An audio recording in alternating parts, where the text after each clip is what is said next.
The following is brought to you by the People's National Party. Make the trumpets play. Jamaican people want better. Economy coming like stormy weather. Ancestors are turning on them grave. To get champion, we can do it together. When we look at the future of precipice, we see Jamaica needs the vision of the PNP. People said the bag of promises, them can't carry go shop. And the crime rate getting high, I wonder when it all goes down, comrades. Jamaican people want better. Economy coming like stormy weather. Ancestors are turning on them grave. To get The proceeding was brought to you by the People's National Party. The scale of dealing with anti-corruption issues. So there is a learning curve that we are going through.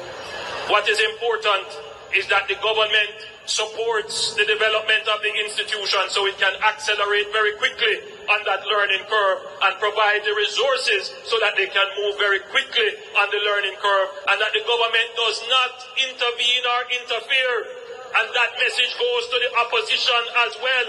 Leave the anti-corruption and policing agencies to do their jobs. So why you come to me with that foolishness, you know?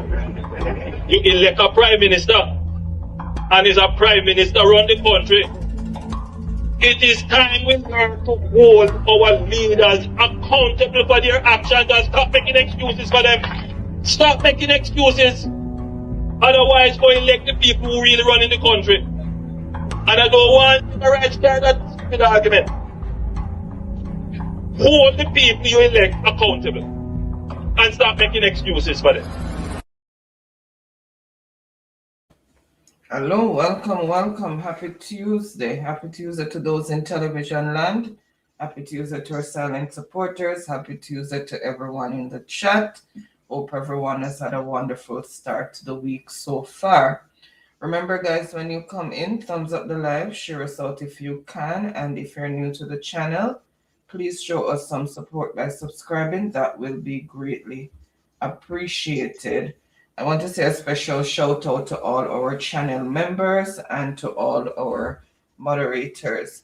Tonight's topic is Partners in Crime with your host, Mystic Sensation. We also have Melting Pot, and we should be joined by Mr. Rattigan tonight. And remember, guys, please keep those on the western end of the island in your prayers. And I will have updates in a little while regarding the fundraising initiative that I did for them. I am in dialogue with those who are spearheading the program. So once everything is sorted out, then I will give you updates as to what we have done.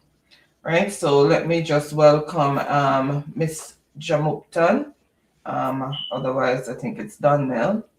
Dorothy McCoy, Carla E. Banks, Paul Wilson, Patel Cruikshank, Beverly, Barbara, Bloomy Coleman, Charles Beckford, Winston Devon, Meredith Fernandez, Muriel King, our channel member, Maureen Vassell, our moderator, Louis Longshaw, Patricia Banton, Kingsley Anglin, Sadie Lynn Gale, Norma Barkley, welcome. And remember, guys, please support Patricia's Kalulu initiative, from the bag to the pot, and she is looking for those persons, especially in Bamboo St. Anne, to support, and she's willing to distribute island-wide, starting in Montego Bay, Spanish Town, Falmouth, and our slogan again, from the bag to the pot. And you can get in touch with her by messaging us on WhatsApp, and then we will forward the information to her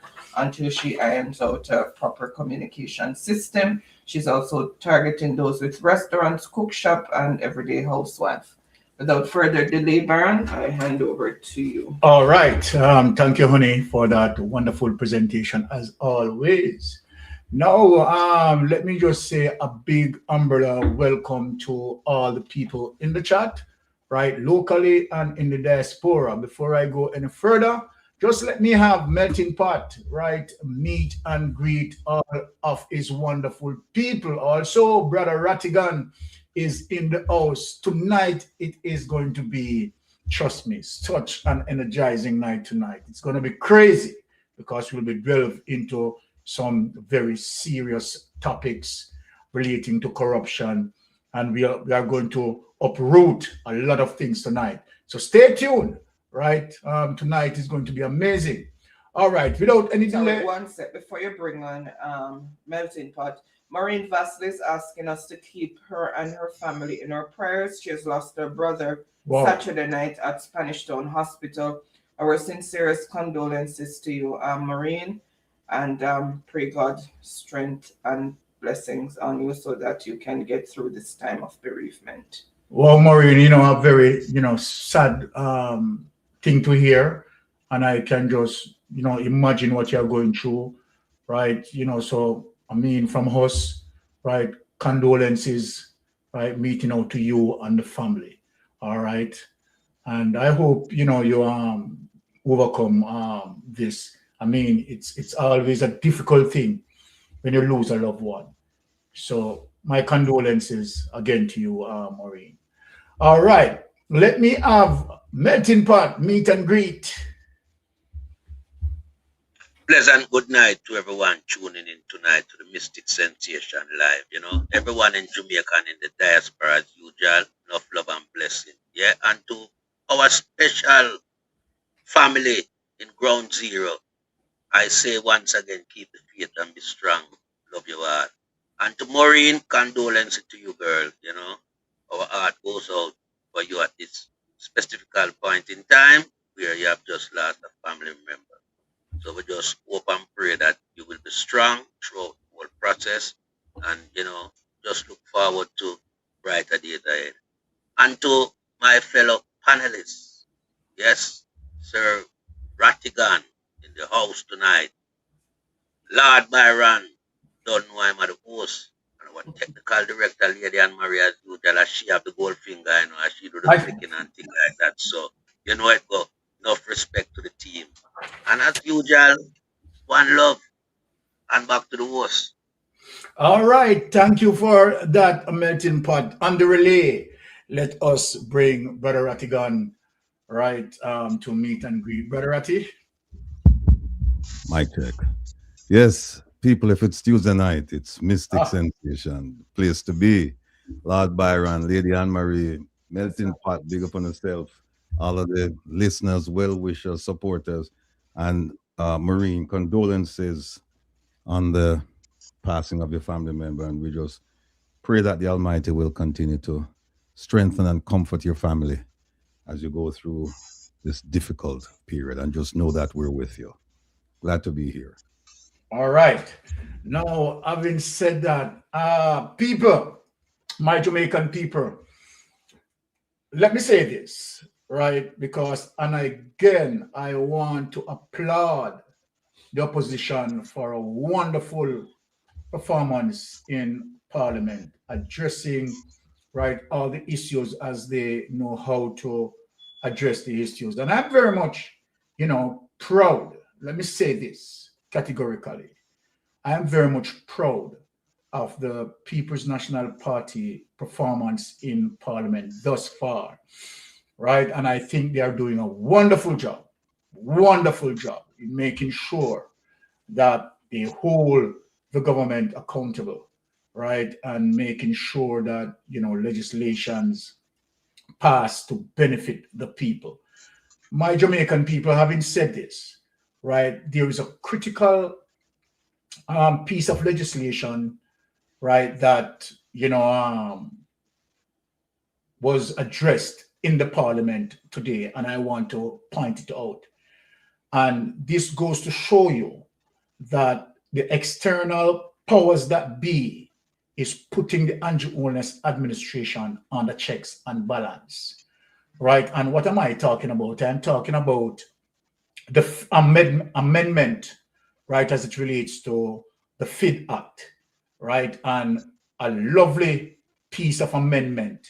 And we are going to just, before we get into the program, we are going to just touch a little on it, right? Because it is an important piece of legislation, right, in terms of the amendment. And let me say why, right? As it relates to, the UDRA standing, right, prior to the amendment, right, the director of FID, in terms of, getting certain things, right, they will have to go through the Minister of Finance, no more, right? And they give them that leverage of independence, and that, Jamaica, as it relates to dealing with corruption in terms of investigation, as it relates to, certain memorandum of understanding, right, to merge with other respective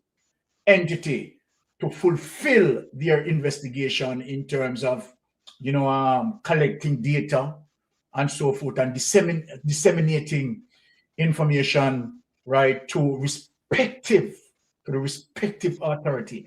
And I think that was a big piece of legislation that have to deal with our corruption in terms of giving FID, right, the FID director, more leverage, right, to take on investigation. So let us just go through that a bit, and then we will hear what our panelists has to say on it, and then we move on into the program. Quickly, honey, let us just go to that, and we can just break it down, and then, right, we have the panel input. Mr. Speaker, the establishment of the Financial Investigations Division and its role in the context of law enforcement in Jamaica, especially in the area of financial crimes, is an important institutional advance which has been with us now for well over a decade.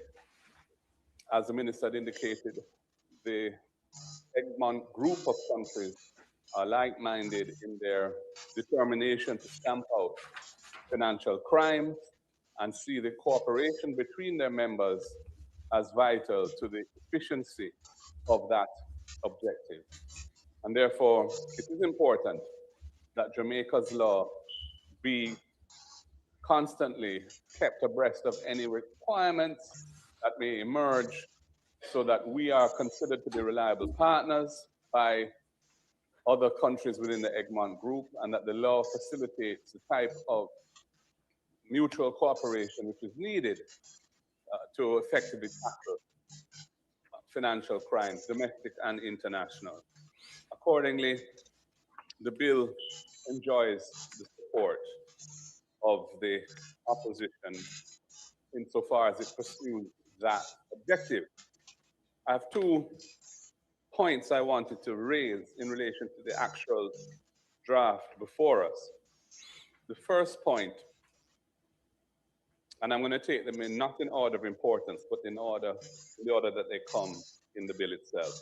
So in clause 2 of the bill, which amends section 12 of the Principal Act, there is some new sections which are replacing existing sections in section 12. And in the new subsection 1, in the new subsection 2, there is a reference which I wondered if it is sufficiently clear what the scope of it is. So subsection 2 says that the Chief Technical Director, who is the head of the FID, the Financial Investigations Division, may give to or receive from any public body in Jamaica or any foreign financial intelligence department or association of such departments any information necessary to enable the division or that body or department or association of departments, as the case may be, to exercise regulatory functions, including the conduct of civil, criminal, or administrative investigations and proceedings. And these are the words I'm concerned about: to enforce laws administered by the division, body, department, or association of departments. Now, it isn't clear to me what laws are administered by the FID. Because when you look at the FID Act, it doesn't list, to the best of my knowledge, those laws which are to be administered by the FID. It, in broad terms, speaks to what the objects of the FID are. And it says, for example, that the objects of the FID are to investigate all categories of financial crimes, to collect information and maintain intelligence databases on financial crimes, etc. But we're using a formulation here of laws administered by the division. Now, there could be, for example, a situation in which a breach of the Companies Act has arisen in an area which constitutes potentially a financial crime. It could be to do with ultimate beneficial ownership of a company in Jamaica, for example, and the question of who really owns this company and what have you. Now, is that section of that law which could be engaged? Could it be said that the Companies Act is administered by the FID? Clearly not, because it isn't. The Companies Act is administered by the Companies Office of Jamaica. So, and that's just one example. And I could probably cite several potential situations in which the FID might be wishing to investigate a matter and have jurisdiction to do so under the FID Act and the scope of it. But it couldn't be said that the law that is engaged in that investigation is a law that's administered by the division. And so I was questioning the formulation of the words used, because it's a scoping provision. It goes to the jurisdiction to share this information. That's what this provision does. So if the scope is too narrow or is unclear, it could be problematic. It could be contested in court, for example, and that sort of thing. So I was wondering whether a better formulation could be considered. I had attempted one. I'm not saying it's by any means perfect, but I was suggesting, for example, rather than talk about civil criminal administrative investigations proceedings to enforce laws administered by the division, you could say civil criminal administrative investigations proceedings to enforce laws, the enforcement of which fall within the statutory functions of the division, which is a bit broader than the idea of the division administering those specific laws, which it may not, in fact, do. So that's a technical point, and the drafters can consider it and see if they feel there's any merit to it or not. But it's an important point because it goes to the scope of this amendment, and therefore is the sort of thing that if there's a problem with it, it could be contested in court. The other point I wanted to raise is in relation to the new subsection 4 of clause 12.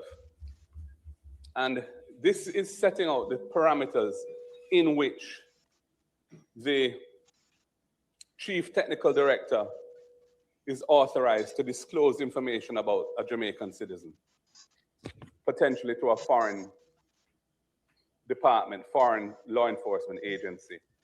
And in paragraph B, it says that the chief technical director has to be satisfied. And in subparagraph 2, it says the information to be disclosed to the relevant party, which would be the overseas law enforcement agency, for example, or a public body here in Jamaica, that information, that disclosure is required for the purposes of the relevant party's functions, including the conduct of civil, criminal, or administrative investigations. That's fine. I agree with that. So if the disclosure is required for the purposes of that entity's functions, then yes, I can see why we'd want to share that information. But the question to my mind is, why would you want to share it with them if it's not required for the purposes of their functions? And if you look at subparagraph 1 of B, it allows the disclosure as an alternative. It's disjunctive. So it may not be required for the purposes of that entity's functions, but yet the chief technical director could share it with them, could disclose it to them. And that I have a problem with. I don't see why we would be doing that. Why would we be allowing the sharing of information which is not required by the functions of the entity that's receiving the information? And to me, that opens the door too wide.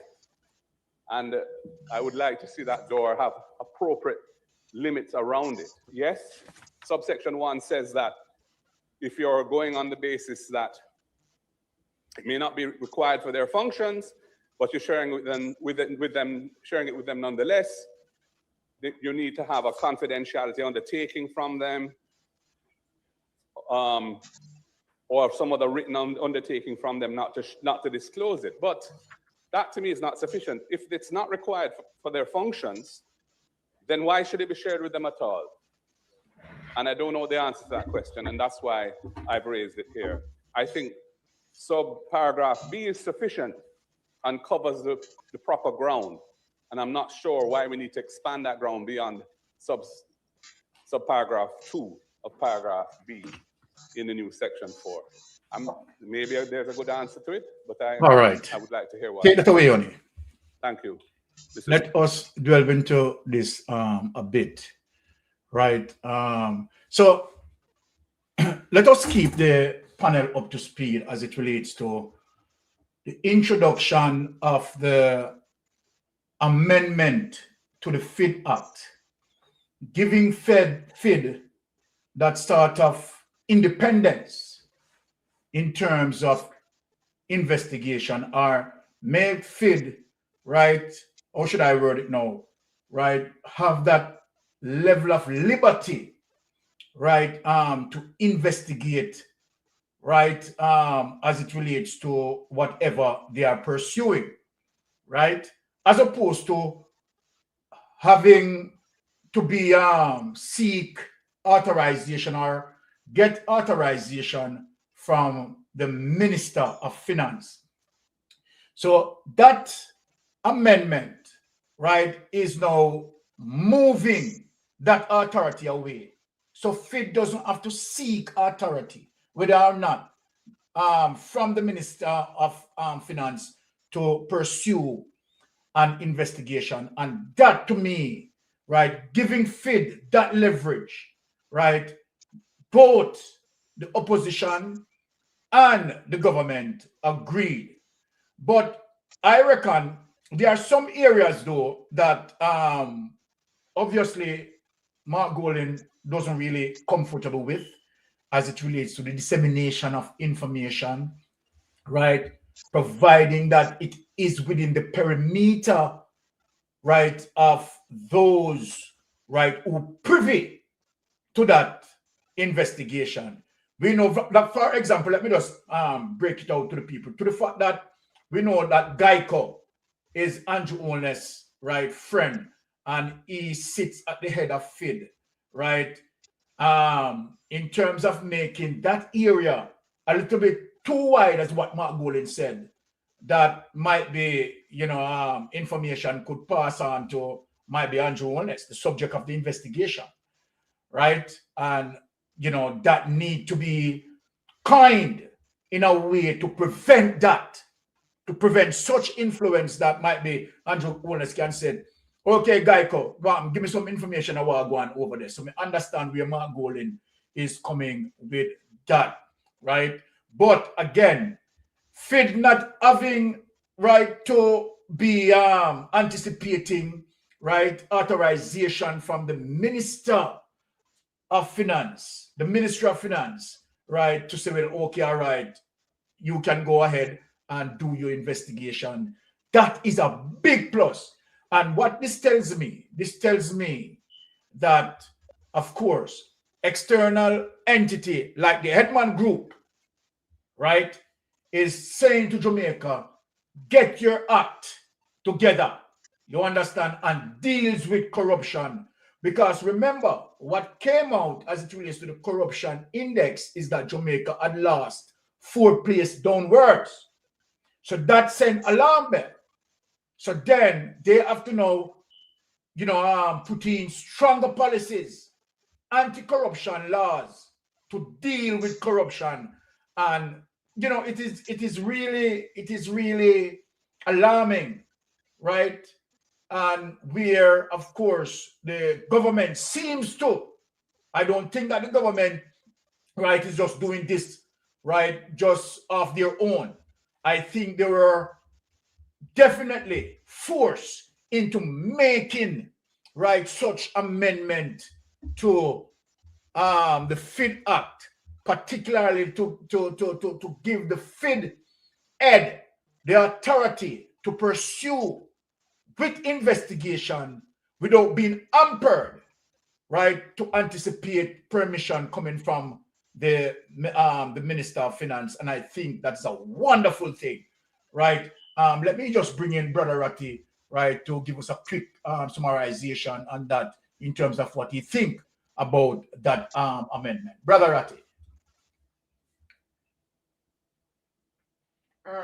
Brother Ratty. You're mute. You can't hear you. You're mute. Can you hear me now? Yes, I'm here. Yeah, my system popped down, man. Need a new system. But yeah, a couple points in terms of ensuring that the minister is out of the loop in terms of authorization to conduct the investigation. That's a good thing, because you could see where the minister, him or herself, could become the subject of an investigation. As it is. Yeah. As it is. Yeah. And so that would be cause for a recusal. But then who would step in? Would it be the junior minister who could also be the subject of an investigation? And then what would it be? The financial secretary. So it makes sense to kind of move it away and give them the independence to do that. The second thing is that people need to understand that the Egmont Group is an interesting and invaluable group to addressing financial crimes in Jamaica. It is a group made up of financial investigators from all over the world. And when the Integrity Commission started looking into the Prime Minister's affairs, they could have gone to that group under their law. And when it was transferred to FID, they also could have gone to that group to find out if the Prime Minister has any overseas interests, or financial or otherwise, but primarily financial. They would be able to tell. So the two things that Mark mentioned, they have to do with Egmont. And one of them is that he said that in terms of receiving information from local or international organizations, the legal jargon, it just says that to investigate financial and civil or whatever crimes. And he's saying that it should be expanded in terms of scope, so that you don't run into a problem where something might happen involving another law or another agency, and the FID is prevented from involving itself simply because of the wording. So I agree with him. Expand and list it so that exactly. You don't have any. You don't. Ambiguity. Yeah, you don't have any vagueness about it. You know exactly what they're supposed to do. Because when they just said, financial and civil, whatever, it's general, and he made a good point. Talking about another agency that could be involved, and how would that be squared might be difficult. And then the second point he made, I think it's clause 4, sharing information. Yes. Well, generally, when you share information, you're going to, like if you share it with Egmont, and you say, I want to see an account, you're going to have to give him the name of that person, right? and you have to give them the account number. But at the very least, you're going to have to give up some personally identifiable information. He doesn't have any problems with that. Yes. You know, yeah, he doesn't have any problems with that. I think what he's talking about is, as you mentioned, Mystic, where somebody come and say, "Hey, can you, share some things with me?" And that's not the ordinary course of business when it Yeah. comes to sharing. It has to be sharing has to be official. It can't be I think Ratty, I think what he was saying, that it need to be more specific, not vague. You understand? And that for persons who in the scope of receiving those information, right, it is okay with him. But what happened to a situation where if Mr. A is the subject of that information, seeking that information, right, then if that information being given, right, that there should be a situation where that should be a breach. And so that persons can be disciplined. So I think Mark Golden made a very excellent point. You understand? And I say kudos to Mark Golden for that. Yes. My only problem, and it's with all of the discussion, and it's not just with this particular statute or the amendments to this statute, it's with almost all of them, enforcement. Yes. That's the biggest problem for me in Jamaica. And I was talking to our friend today, and we were talking about the Financial Administrative and Audit Act. We were talking about Integrity Commission Act. We were talking about several acts, Procurement Act, where the law is clearly set out against certain prohibited activity. And then, it's not enforced. I'll give a quick example and then I'll step off. The Procurement Act, right? If you read the Procurement Act in tandem with the Financial Administrative Act, vis-a-vis the role of the Auditor General, the Auditor General has the right to refer matters to the Financial Secretary in the Ministry of Finance for surcharge action. What that means is, if a government official negligently spend off the money or can't account for it, then they can go after that person personally and say, you need to pay back the money. Well, we were looking at the amount of surcharge actions referred to the Financial Secretary, and very few, if any, were implemented to exact punishment against public officials to say, well, you have to pay the money back. Very few. And I'll just give you two names, and you know the two names: Dean Roy Bernard and Grace McLean. Yes. Right? And we have lots more where nothing was done. So, long story short, yes, it's good to and laws constantly need updating, constantly to go with the times. We understand that. Enforcement is the problem. Definitely. Definitely. Let us bring in Melting Pot to hear Melting Pot input, and then we get into the beginning of the show. The show no begin yet, All right, Melting Pot.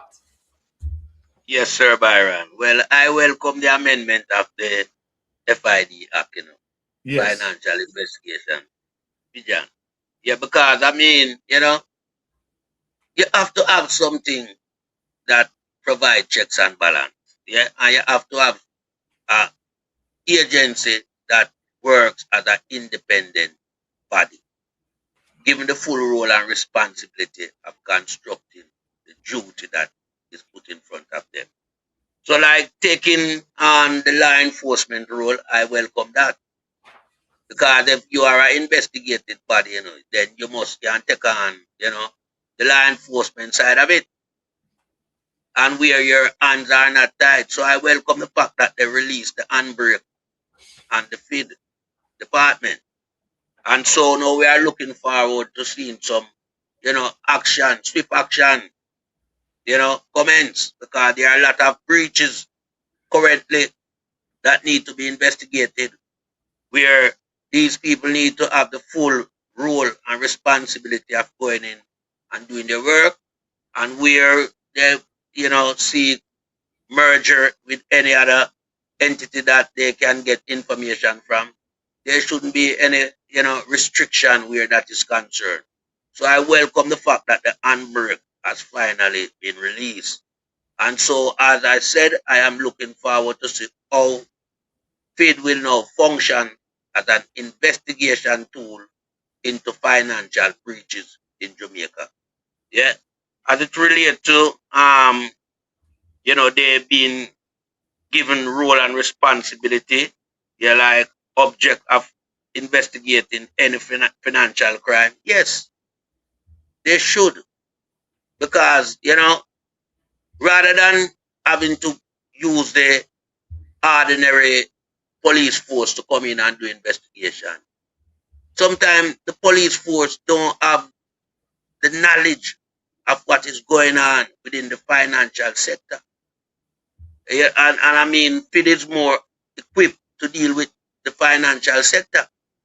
So FID to me now has the power and the scope to go forward and clean up all the mess that currently exists within the financial department in all various ministries alike. And having the responsibility within them own hand, it take away from them having to get permission from the Ministry of Finance. So I welcome that. And that's just my input on that All right. subject matter. Wonderful, wonderful, wonderful, wonderful, wonderful, melting pot. Now, ladies and gentlemen, we'll be getting into some very serious subject matter. Now, when we say that this government is a kleptocratic government, we have no apology for that. When we say that this government is a banana republic, we have no apology for that. We have seen that corruption just rig this Jamaica Labour Party administration as it relates to from the head to the tail. And it is very difficult for us to really look on any one of the Jamaica Labour Party administration, particularly cabinet members, and say, okay, this one is honest. No, it's a kleptocratic, right? I've been saying this for months, and people are witnessing that what I've been saying, they are seeing that it is true. What Mystic is saying is just coming to the light, right? More and more. And so then I am going to play, right, a clip of a very potent lawyer who came to the fore to tell you what the Jamaica Labour Party administration had done in terms of the level of criminality. And it is no joke. You have seen it boring out now as it relates to, what happened at UHWI. You have seen it, right, the similar behavior, right, that, goes through other areas as well as it relates to other portfolios, right? We have seen that. Don't worry about that. So without any delay, I want you to listen to a potent KC lawyer, who is telling you, right, what the Jamaica Labour Party administration had done with taxpayers' money. Without any delay on it, let us play it.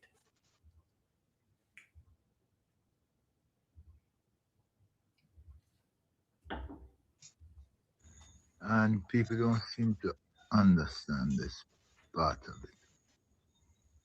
Money is not easy to come by. You ask people for donations and so on. They give you some. I don't want to tell you who was Oswest's largest donor. I don't want to tell you who gave him the most money. But I'll tell you this. much of the money that the Labour had spent in this election was money that they stole from the people themselves. They stole that money and they stored a part of it to use in buying votes. It is not through the generosity of others that they were able to get the whole set of money that they had. This was as a result of them stealing $14 billion from the public purse. 14 billion, that's $4.6 million from every single Jamaican, including the baby, including the beggar who was to pay GCT. And then they took it and they bought my black brothers and sisters. This is a return to slavery. That's what it is. But this time is not the white man buying the black man. It's the black man putting up himself for sale to anybody, whether black or white. My brother, we are going to regret this. I will be gone. I will be gone. But black people going to regret it, because the time is coming when not one single person coming out of North East St. Catherine will be able to become a member of parliament. Not one. Only the rich, the very rich, will be able to become members of parliament, to plunder the public purse some more and steal some more and let themselves get richer. I'm told that Michael, man, the time gone. My God, my God, why hast thou forsaken us? Now take that away, Jamaica. Let me say this. For those who want to continue to be naive, for those who want to decided that they are going to defend the Jamaica Labour Party because, of course, they are eating out of the trough. And I'm talking about the Big Mama, the Draws Davis, and they know better. They know better. They are educated people, right? And they know very well that the Jamaica Labour Party is a kleptocratic party. Now, let me say this to Jamaica, that KD Knight,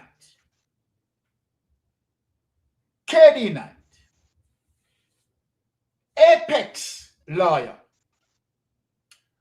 could have definitely make his observation, right, based on evidence and well measured in speaking what he had spoken to us. And KD Knight is telling Jamaica and the diaspora that the Jamaica Labour Party administration had stolen over 14 billion. 14 billion of taxpayers' money and buying out our black brother. One wonder,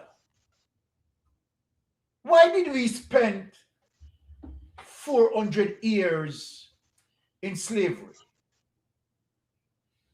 Of course, Willie Lynch craft that weapon of segregation, dividing black people as the house slaves and the plantation slaves. And we're seeing the house slaves like Big Mama, house slaves like Draws Davis will defend the oppressor, right? Because of course they are in the house and they will do anything to stay in the house. They will deflect. They will defend the corruption to stay in the house. And so then, as what Katie Knight said, that Jamaica, we are in trouble if we don't realize what this Jamaica Labour Party administration has done to our Jamaican people. Putting us more than 40 years back as it relates to the high level of corruption.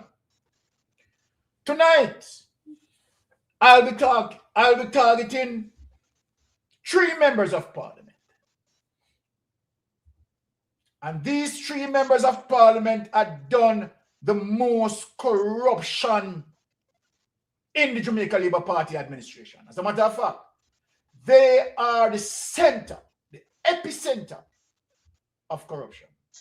We are going to prove that tonight. They lie, they deceive, they create propaganda, misinformation, and disinformation, and outrightly rob the country from its future opportunity. Our generation to come is going to suffer. Now, let us play the next clip. And then, of course, we delve into, more serious matters. Now, let us play this. Has been unoccupied for 3 years. It's one of 2 properties that the Tax Administration Jamaica, TAJ, has spent over $370 million to lease over a 3-year period. One in Greenville, Manchester, and the other, Annotto Bay, St. Mary. At the building in Annotto Bay, a notice on the gate indicates that the branch is closed. Beyond the gate, a note on the wall reads, "Kindly visit Port Maria, Buff Bay, or the Port Antonio branch to conduct business." But according to Auditor General Pamela Monroe Ellis, the building, which is owned by Member of Parliament Norman Dunn, was leased for $700,000 per month on January 25, 2022. The sign at the front assures, "Working together to serve you even better." But there's been no service, just payout. As at August 31, 2023, a total of $15 million was spent on lease payments. Efforts to get a comment from Mr. Dunn on Wednesday were futile. Now, before being branded as a tax office, the building on Main Street served as the National Commercial Bank NCB Annotto Bay branch. Then, as part of its digital transformation initiative, NCB closed the branch in July 2020. A Mother's Restaurant is also close by the property. In Greenville, this was the location rented. TVJ News understands that this red door leads to a 2-story building. It was leased from a private company for nearly $360 million over the period. The section of the building in question is along the corridor of Megamart. Access to inside is not possible as the door is locked. PNP Councillor Mario Mitchell has been calling for updates at several meetings in the parish. It's a major tax hub, it's a major parish in terms of the revenues that the parish council uses, and I'm asking them to make sure that they can actually action this as soon as possible and to get the people's business going. Tax office payers' money have been wasted here for years, on top of years. On Wednesday, the TAJ issued a release saying both properties were leased in accordance with procurement policies that require a lease to be in place before commencing the process to procure technical service and to renovate. Once the lease is in place, the TAJ says it is liable to make payments. The TAJ says the delay in occupancy is because of the lengthy procurement process and build-out required to make the space suitable for the delivery of services. It adds that the existing Anotabe tax office was closed following the November 3, 2023 5.6 magnitude earthquake. A structural engineer's report said it was unsafe for occupancy. In addition, the TAJ says the procurement of a consultant to manage the project from concept drawing to occupancy at the Mandeville location spanned from November 2020 to October 2023. For the Anotabe location, the timeline on the arrangement for leasing the space and subsequent activity spanned from July 2021 to February 2022. Ramarda Lyons, TVJ News. Mighty God of Daniel, This God of Abraham, God of Joseph, the level of corruption that you have Naaman done in Parliament, the level of nepotism, cronyism, skullduggery that him Naaman done, where the procurement rules breached, the procurement rules being manipulated in order to make Naaman Dunn benefited from rental of properties. How many millions of taxpayers' monies, and yet the property is not being used. This is vicious. This is cruel. This shows a pattern of behavior within the Jamaica Labour Party. Corruption that is unprecedented. Taxpayers' monies being wasted, gone into their pockets. Naaman Dunn, who is a member of Parliament, manipulated the procurement system. And so then, he's there to suck us dry as it relates to the level of criminality. Let me just bring Melton Pot in the space in terms of what you have to say as it relates to what KD Knight mentioned and what you see follow as it relates to Naaman Dunn corruption, because we don't get into the heat of the things. I mean, we have three politicians to address, which is Andrew Honest, Darrell Vaz, and Christopher Tufton. So we could just hurry up, breeze through them here, and then we can get into that. Yes, go ahead, Melton Pot. What Dr. KD Knight come out and state, just solidify what we have been saying all along as it relates to the amount of money that's gone missing. You understand? And we know for a fact that these money were used to run the election campaign. Just look at the 1.4 billion that Pumvaz, mysteriously say him used to buy buses.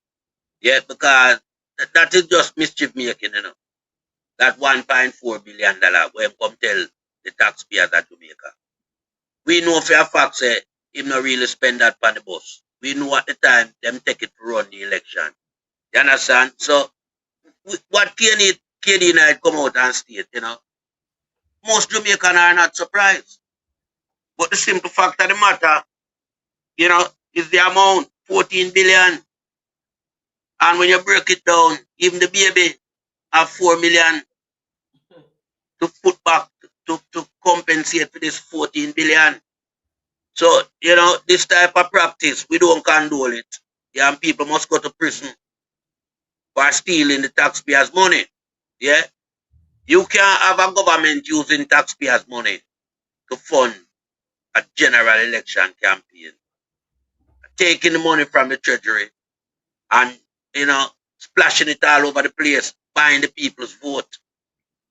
And in that regard, leaving the country strapped for cash, as the country was strapped for cash after the general election.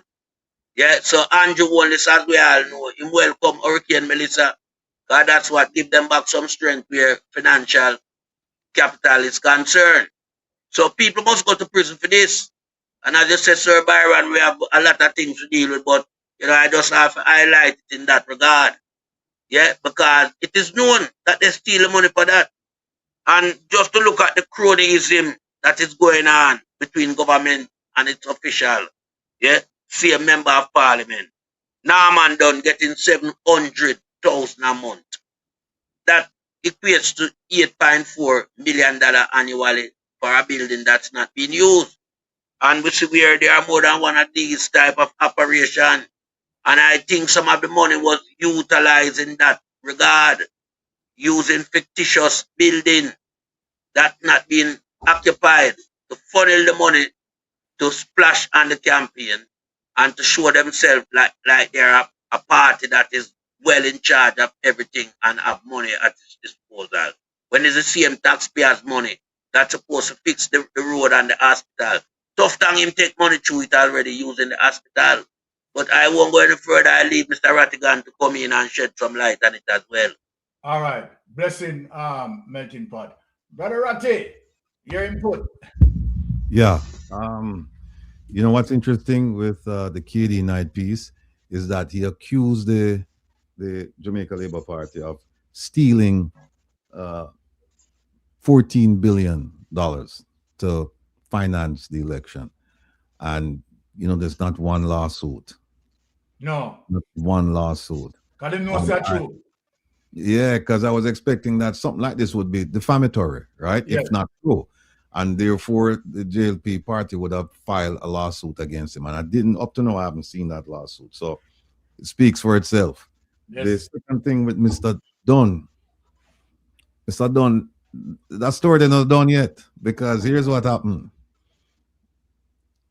You have to look at how did he get these contracts, because he didn't get the contracts by himself. Somebody issued the contracts to him. Exactly. And therein lies the collusion and the corruption, because it's not just one person. Corruption involves at least two people, right? At least two people.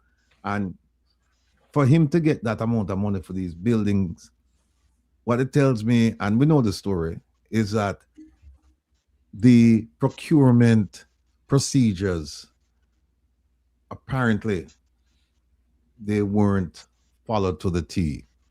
And we see it all over the place. And you just see the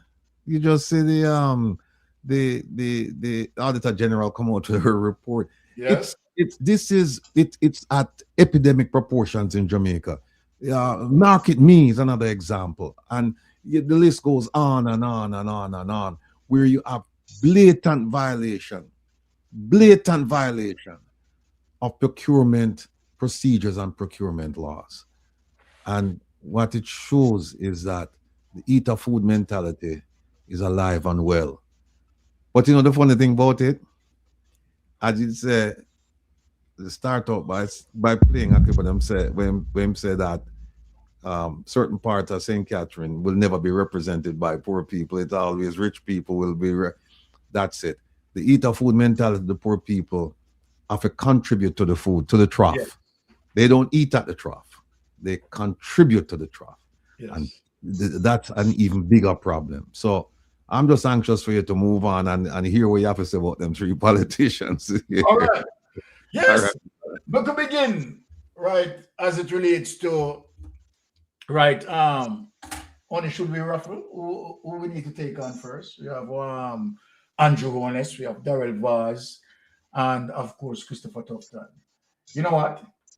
We can ride with Darrell Vaz. People, we are riding with Darrell Vaz. You see, Ratty, I laugh already. You see, melting pot a sharp now. We are riding with Darrell Vaz.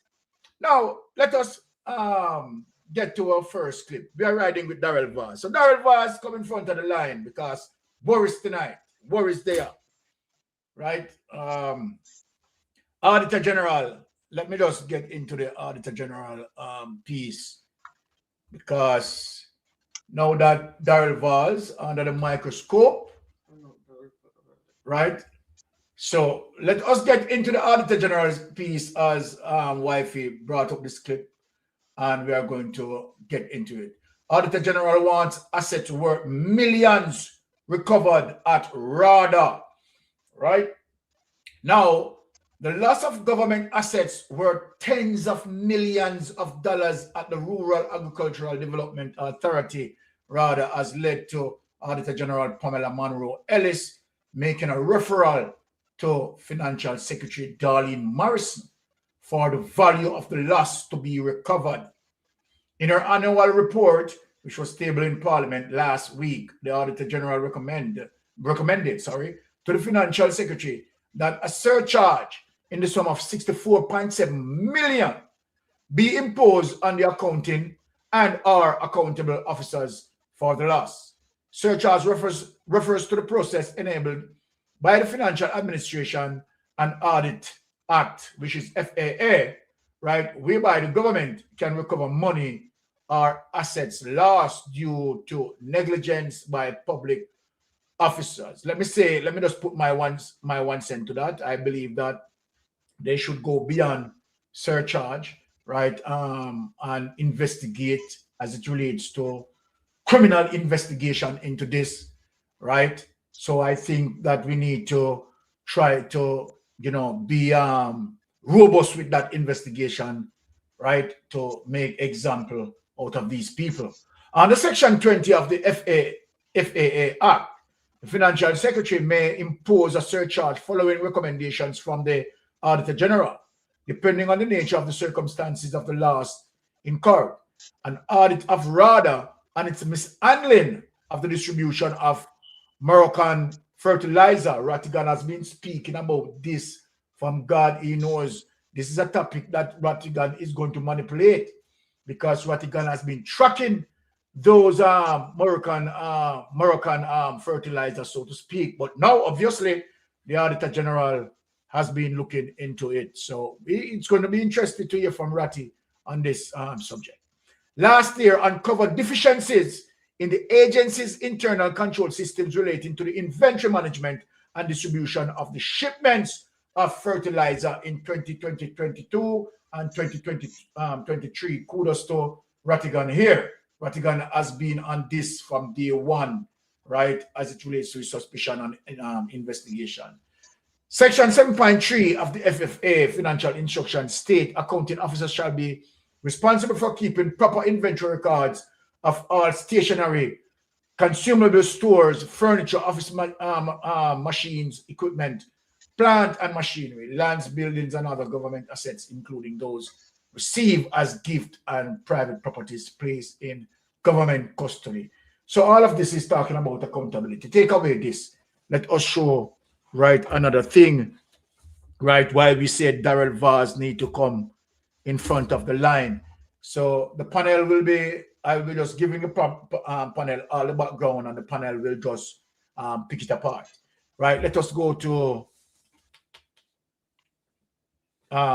this one, the Special Audit Unit, right, as it relates to where we are going to bring now Darrell Vaz in the mix, right? So that is, of course, here it is. Jamaica Gleaner, the Special Audit Unit of the Auditor General's Department, is conducting preliminary assessments in relation to allegation of mismanagement at two government ministries. In her annual report tabled in Parliament on Tuesday, Auditor General Pamela Monroe Ellis said the SAU, the Special Audit Unit, was in the process of reviewing documentation in relation to two preliminary assessments of the Ministry of Health and Wellness and the Ministry of Science, Energy, Technology, and Telecommunications. Now, Ministry of Energy, Telecommunications, and Transport. Now, take it away, honey. Now,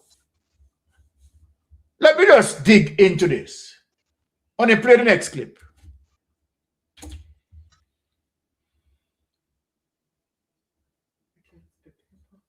Okay, sorry. Play the next clip. Now, I'll be glad that Darrell Valls now finally came under the focus of the Auditor General. I don't know to the specificity as to what the Auditor General is investigating with Darrell Valls. What is the producer? I don't know the specificity in terms of what the Auditor General, right, have on her scope. But I am giving this information because if this is not on the Auditor General table, me and Rattigan and Melting Pot, we want to put this on the Auditor General table. Let me say, as I said, I don't know this the specific detail as it relates to how, right, Darrell Valls' ministry was mentioned by the Auditor General. However, we are putting this in focus. Let us play that on it. Let us play this.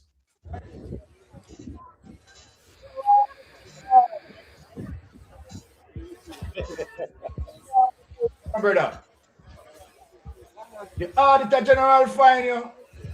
Hold on. No, hold on. Darrell Valls. Let me say this to you. Based on the level of your corruption, no ordinary Jerry and nephew and the liquor who be a thing where you try is going to help you out of this. That now go work. Your level of corruption where you're done as it relates to the buses, then you need the monkey man for your back. It's only the monkey man, right? Might be can save you. Jerry and nephew can't save you. What is your say you do, Darrell? Come on, Darrell. No, Darrell. That now going to save your attack. The doors have been retrofitted from the right hand side to the left hand side. The students would board the buses from the sidewalks and not from the road. Secondly, there was also a surprise about the tires on the bus, and I gave a commitment that all buses will have brand new tires. So I ask you to please inspect the buses to satisfy yourself that, in fact, the commitment that was made by me has been fulfilled. So, the other thing that I like to say is that on the route, on the testing of the 122 routes, where we found that some of the buses that were allocated were not suitable for the routes for different reasons, we have actually changed some of the allocations. All right, we don't have no time for waste with him, honey. Take him away. Right, we are going to address the situation, right? Do a deep dive into the situation. Let us read this, my Jamaican people. We don't have no time for waste with him, you know, because him thinks that Jerry and never can save him. Him need the monkey man on him back. So, make we get into this. Jamaica school bus affect Jamaica Gleaner. Jamaica school bus affect. Right? Let us get into that. Because Darrell Valls, an Auditor General, you need to scoop in terms of what we are showing right now, because Darrell Valls, if you don't have this, let me say this, if you are not pursuing this, Auditor General, this particular item is what you need to pursue. Jamaica, please. Wait, that's it. So this what I put up with the next. Okay.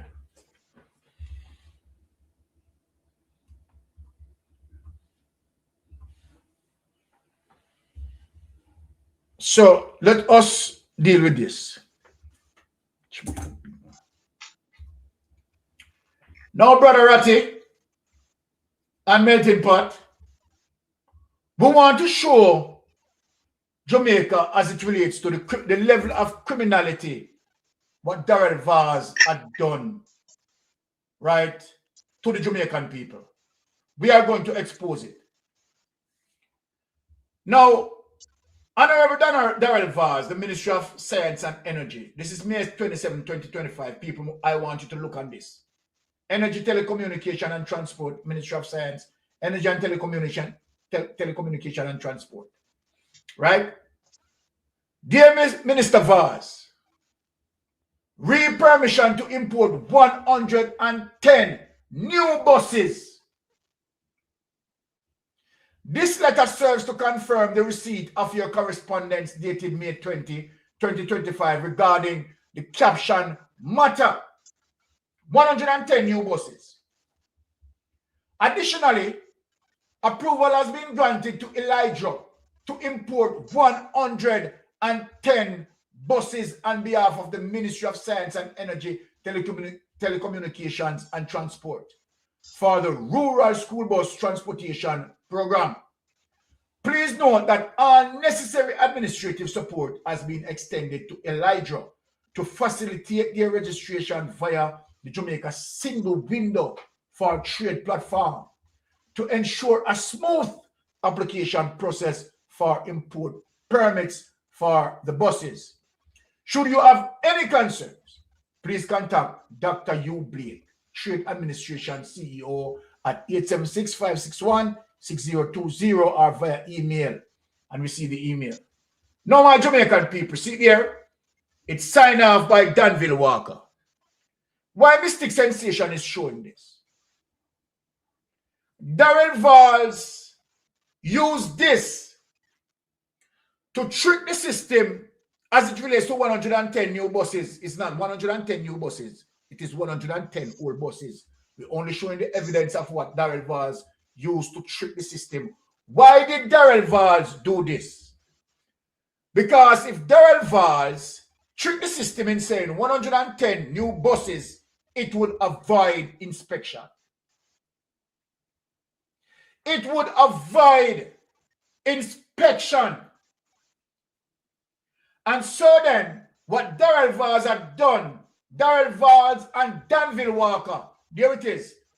Darrell Vaz and Danville Walker who sign off on this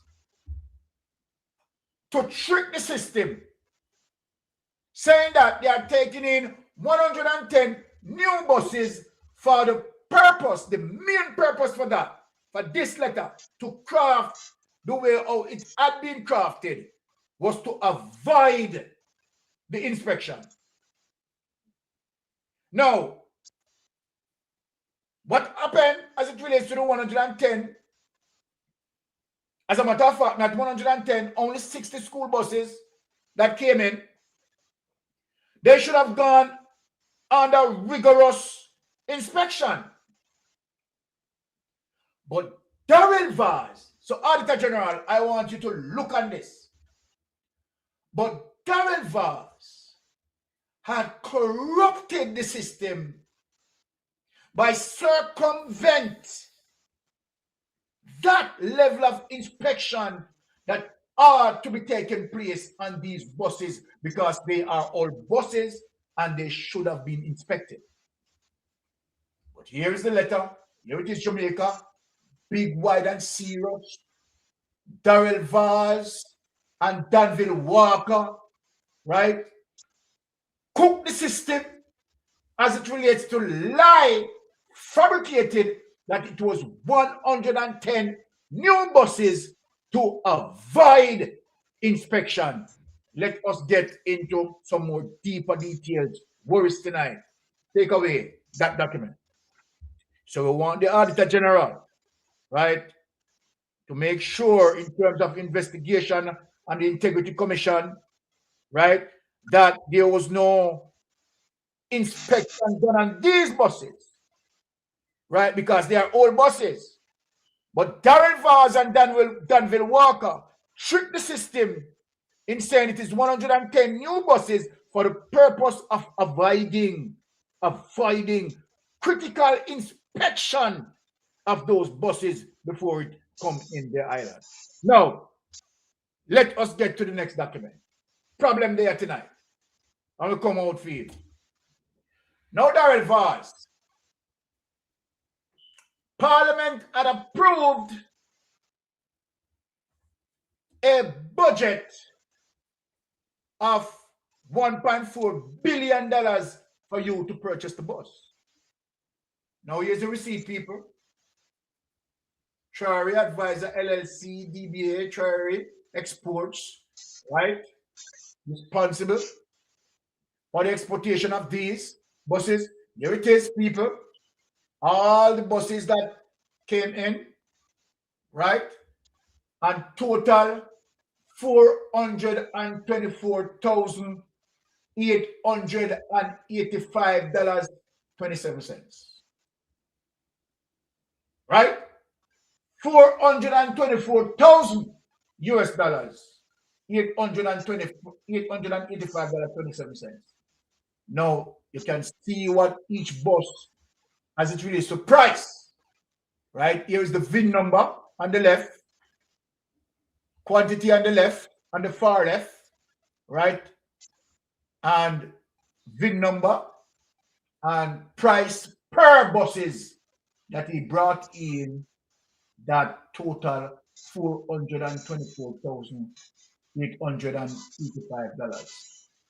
Now, Melting Pot and Brother Rattigan, please convert that. You want to still share? Yeah, yes. Please convert that 424,000 into Jamaican dollars and tell me what you get, because this is the only proof of a receipt that we have that Darrell Vaz, right, ministry had processed for these so-called buses, where we trick the system, telling the system that he's bringing in new buses to avoid the inspection,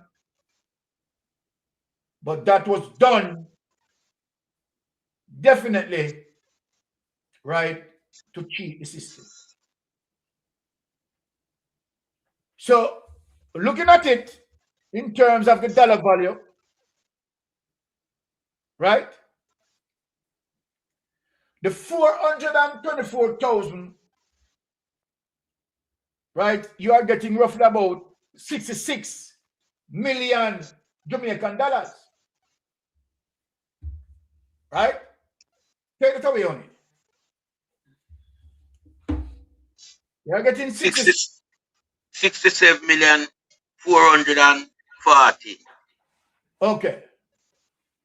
So what I want you to do as it relates to the $1.4 billion, Brother Rattigan and Melting Pot, right? Take away that from 1.4 billion and let us look at the variance in terms of what we have. Right? Let me wait on you to do your quick calculation there. Right? We are asking Darrell Vaz, what happened to the rest of the money? You said that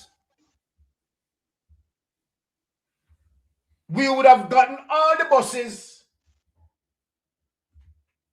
July 2025.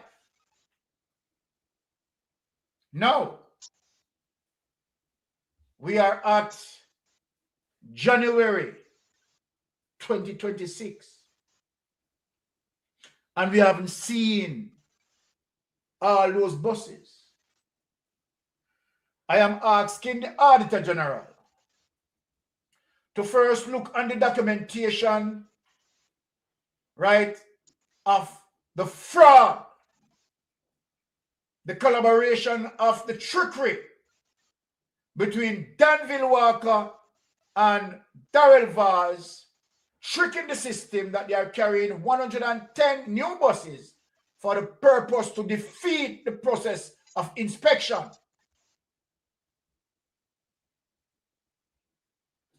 And what we have so far is the only receipt that I have just presented.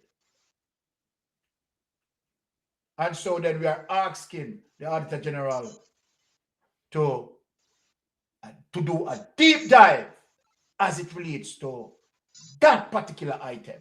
Let me just bring Brother Rattigan in the space. Brother Rattigan.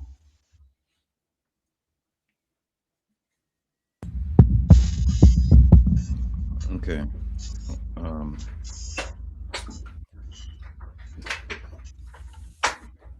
Yeah, can you hear me? Loud and clear, Brother Rattigan. Okay. All right. Where you want me to start? Start anywhere you want to start. Do me a favor, go back to the letter, please. All right. Let us get back that.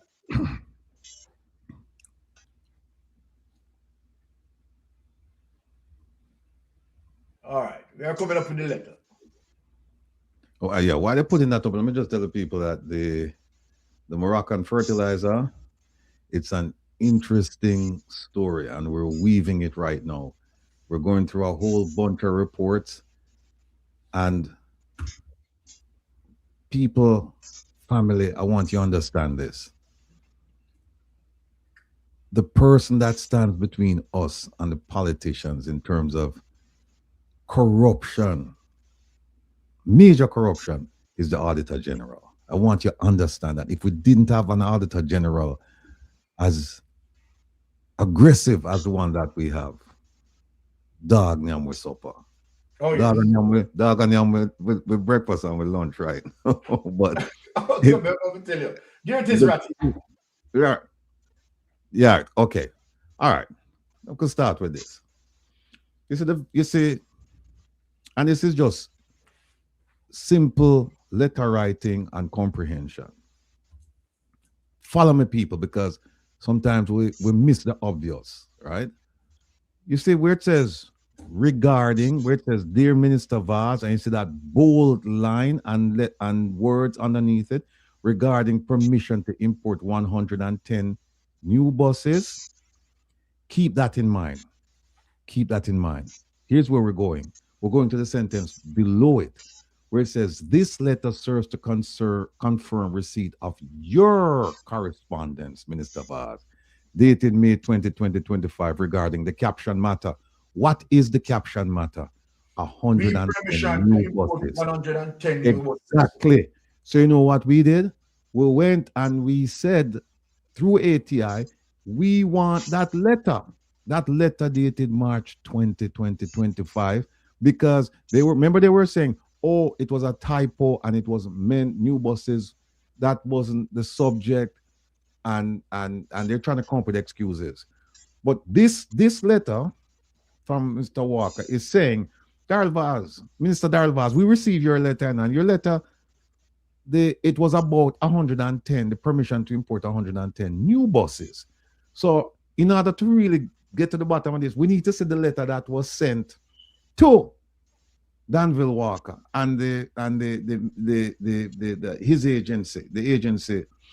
And so far, they have not given us that letter. We've asked for that letter. And then, you know what? When we finish tonight, I'm going to ask again, because we asked back in July for this letter. We haven't received the letter. Now, here's the thing now, Mystic. You see the second paragraph where it says, please note that all necessary. Oh, no. The second sentence where it says, approval has been granted to El Hydro to import. Remember them come back and say, no, the buses were imported by the ministry. And Elijah was just a facilitator. No. What that remind you of? It remind you of you. Yes. Yes. That's I know. Yes. Same thing when I'm talk about this. If it's the ministry, bring it in, then where Elijah have to do with it? And by the way, Mr. Mirza, I don't know if it's true, but I'm hearing that Elijah received a contract for the collection of fares, that electronic thing. I'm not sure. I'm checking it out, but somebody mentioned it to me. But I'm going to check it out and then come back to you and let you know exactly what happened. But see now, it says that Elijah have administrative support that the agency has given all necessary administrative support to El Hydra to facilitate the registration of the vehicle, blah, blah, blah, blah, blah. Now, here's the thing. You mentioned that they were trying to avoid inspection. Here's what VAS said. And we have the tape.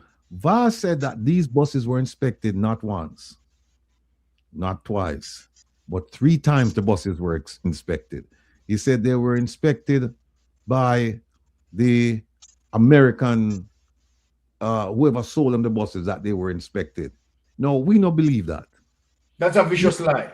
Yeah. Then he said that he had people from JUTC, I believe, who went over and they conducted another inspection. We don't know if that really happened, and if it happened, we don't know if it's all the buses, and we don't know the extent of the inspection. And he said when the buses came to Jamaica, they were inspected again. Now, people think about it. If them buses are new, why you need so many inspections? Why you need so many inspections if the bus is new? But Rati, based on policies, when you are bringing new vehicles, right? Does it require those inspections? No. Okay. That's the point we want to make. No. And then do me a favor, go please, Lady Anne Marie, go to the invoice for me, please.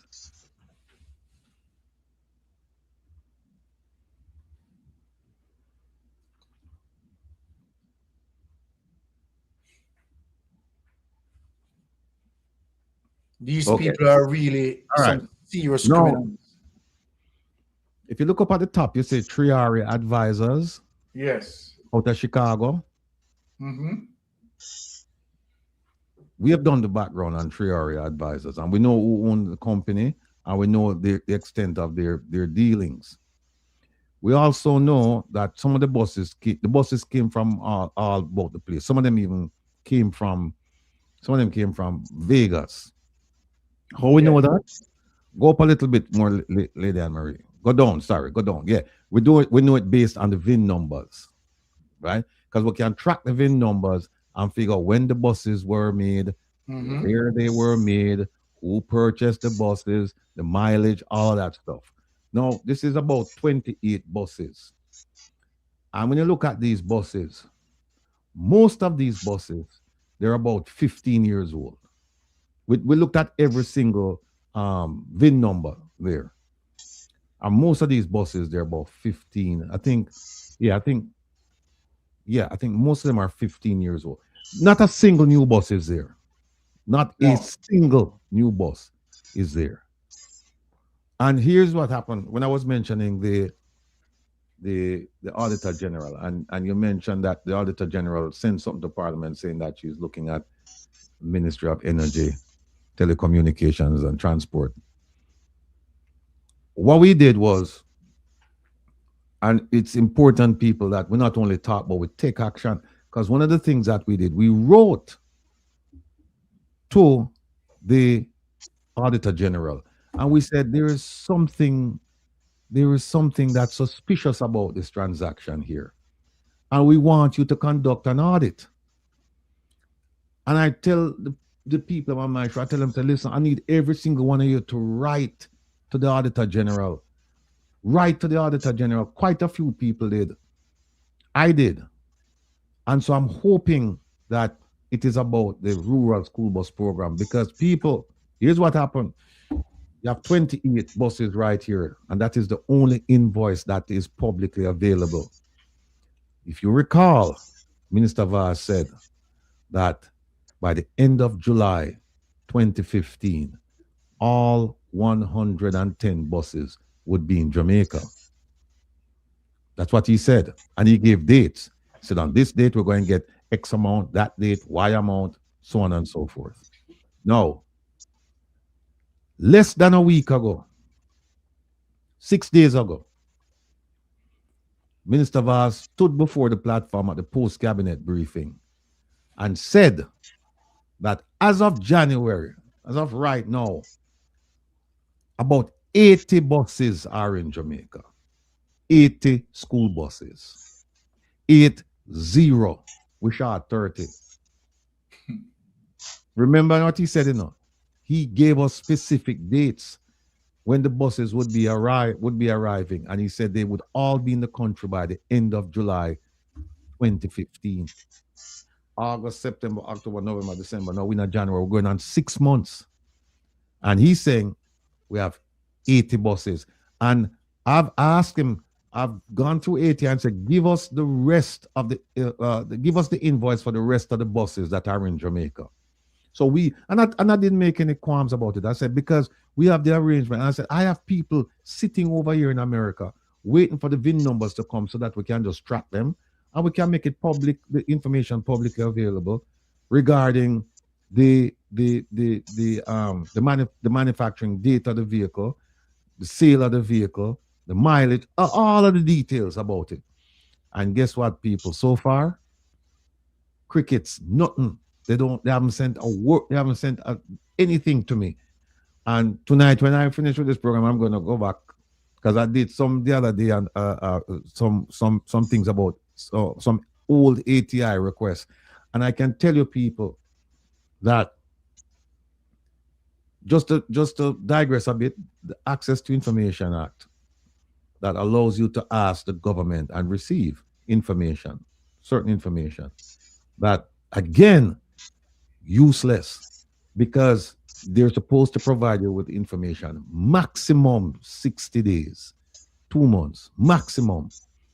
I have ATIs that have been sitting there for over a year, and they're significant. You know, one of them is about the crime statistics, how you calculate your murder rate.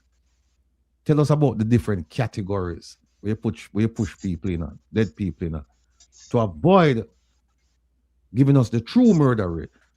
Over a year ago, and I just have to write them again.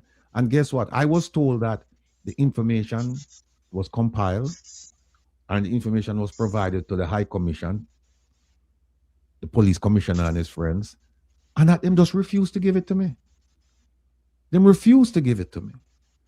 So I digress on that. But getting back to the bus situation, it's a complete mess. And truth be told, when it is told, people should go to prison. Last thing, Mystic, I talked to a well-placed source, a dear friend, somebody who was right in the middle of everything. And the person said to me, if people no go jail because of the UA scandal, then nobody's going to jail in Jamaica. Nobody's going to jail in Jamaica. Exactly. The person said, if nobody's going to jail as a result of where the Auditor General just provided to the public, then nobody just forget about it. You can talk and you can do this and you can do that. But as I've always said, the most decisive action that will be taken against this and any other corrupt government will be taken from outside the country. Won't be taken from inside.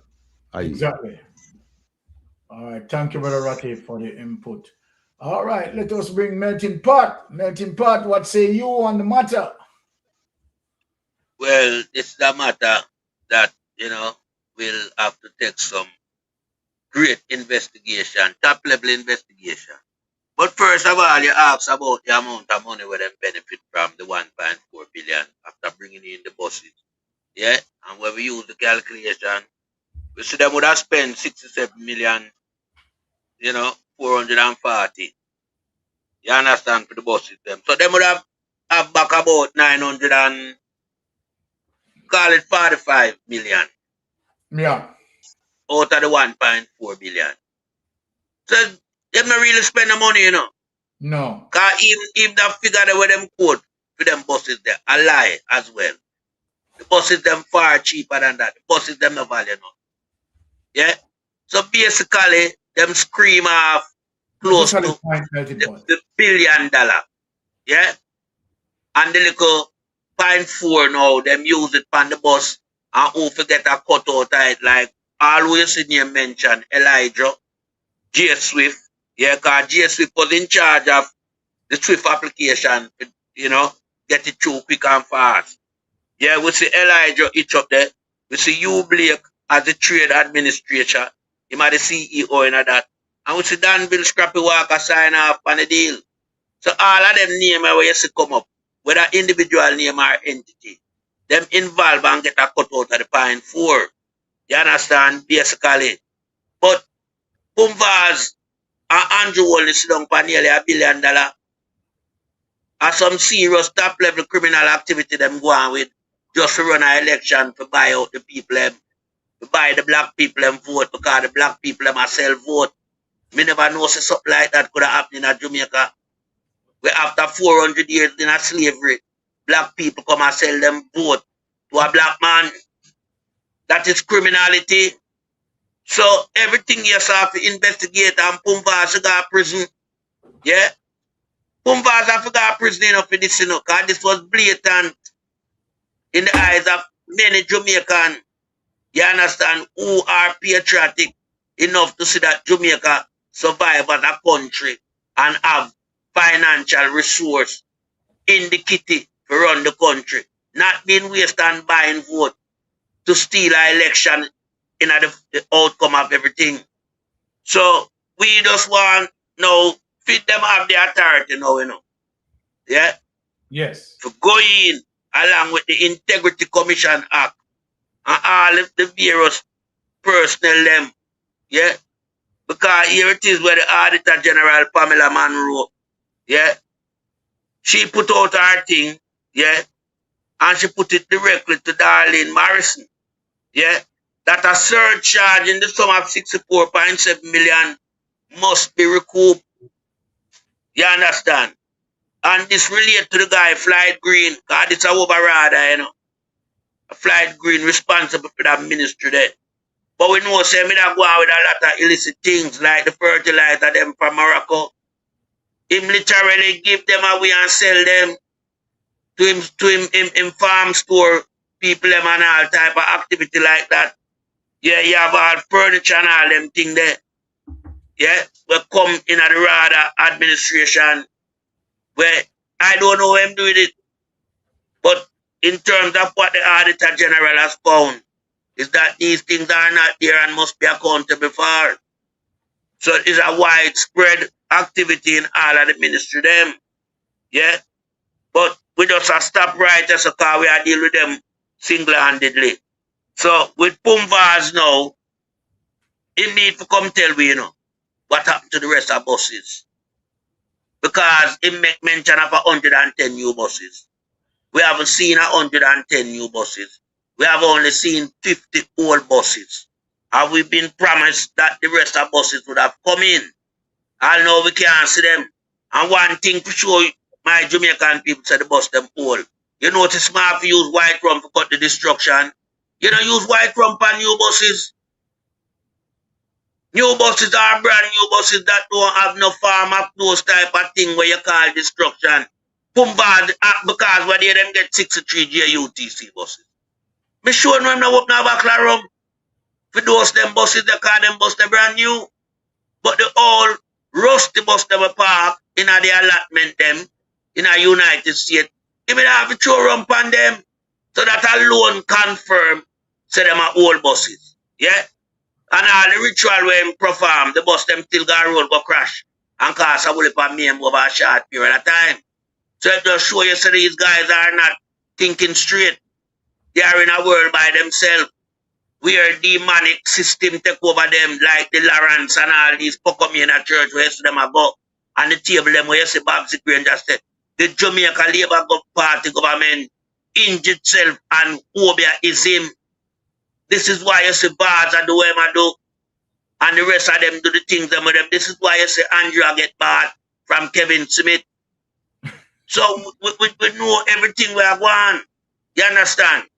So me just said to feed now that the handbrake come off, I sure know that a lot of people have been following Mystic Sensation, we and Lonesome and Mr. Rattigan program. Yeah, where we have highlighted all the variants of criminality surrounding this 1.4 billion. And we have highlighted all the players them that will see them name pop up. Yeah, whether individual name or entity name. So a full-scale top-level investigation must commence as soon as possible now. I am saying to feed, it's time to go to work. The handbrake is off. Because there's no way Darrell Valls can take away this money from the taxpayers' fund, you know, and carry out this malicious act against taxpayers' money and telling lie to taxpayers about 110 buses that are new buses when only 50 old buses have arrived in the island so far, and we have not heard anything further on the line of the rest of buses. We were told at one point in time that they would have come for the resumption of the school year. That was September gone. Then we hear that the final amount would have come into the island by December. All those months have elapsed, and there's no addition to the 50. So Darrell Val needs to come out now and explain himself. But I don't think he's capable of explaining himself in this regard, because everything is in black and white, plain for everybody to see. Them rob the majority of the money just under $1 billion them keep for themselves. Yeah, if we use the number as it relates, even though we know that number is still a fictitious number for the buses them. God, United States are giving the buses them for nothing. So there's no way it would have end up here $67,440,000 for them 50 buses there. No way. So VAR need to come out and tell us what happened to the rest of the money, and we need a full-scale investigation, and we need everything to come up to summary where we see people go to prison with this high-level criminal activity with taxpayers' money. I rest my case, Sir Byron. Thank you, Melton Pot. Really and truly, I mean, we are dealing with the process, right? Wonderful tonight. Now, let us get into the situation as it relates to UHWI. Right, but before, now, I want Jamaican people to listen to this. Now, when we talk about PR, right, as it relates to the Andrew Holness-led administration, right? But nothing as it relates to true representational politics. The PR, while they are robbing taxpayers, robbing and using PR, believing that they are going to get away with their crimes. And that's basically what this is.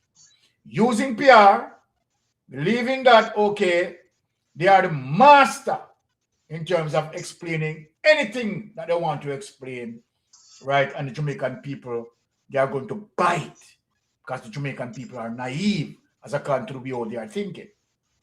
We are here in social media and we are holding them accountable, right? Pamela Monroe, again, is holding them accountable. Look at this situation, my Jamaican people.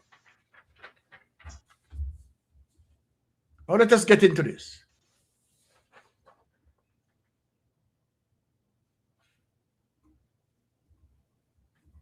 Now, listen to this PR to show you that this man, right, is nothing but a scammer. Equal to Andrew Holness.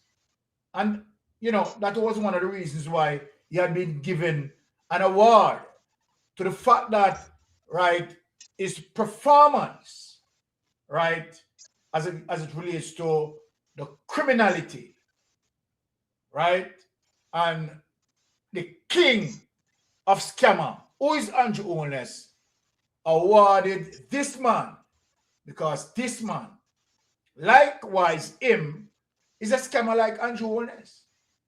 So listen to this. You are going to see that this man is a real scammer. Listen to this. The party is building a healthier Jamaica for us all. This means more doctors, more nurses, more hospital beds, more diagnostic equipment, and more health centers. This means more access to healthcare for all Jamaicans. It also means shorter waiting times, less medical bills, more smiles, and more lives saved. Join us in building a healthier nation. The Jamaica Labour Party, building for you and your community. This election day, vote Jamaica Labour Party. All right. Jamaica Labour. Join us in building a better healthcare system, right? Where you have more beds, lesser waiting time, and all of that, Professional scammer. Now, play the next clip on it. Let us show Jamaica for the scam he is, right? And this is very serious. Listen to him, my Jamaican people. Listen to him. In the year 2015, public health in Jamaica was in a deep, dark hole, was in crisis under the People's National Party. It was so bad that one young doctor, speaking on behalf of other doctors, made a big speech carried all over the media. Him said it is so bad that doctors have to use scandal bag to make scandal apron to perform surgery in the public health system under the PNP in 2015. And me say so. I him say so. In 2016, the Jamaica Labour Party took office. And we saw the challenges in public health. And we set out to fix it. We exchanged the scandal apron for a shopping bag. And we decided to go shopping to upgrade the health infrastructure in this country. Oh, yeah. And as Edward Seaga, the great, would say, it takes cash to care. Oh, yes, it takes cash to care. Let us see. Go ahead. This government has moved the health budget from $60 billion in 2016 to $140 billion in 2020. This government has moved the healthcare budget from 60 billion. Jamaica, this is the pinnacle of the corruption. This government, Jamaica Labour Party administration, had moved the healthcare budget from $60 billion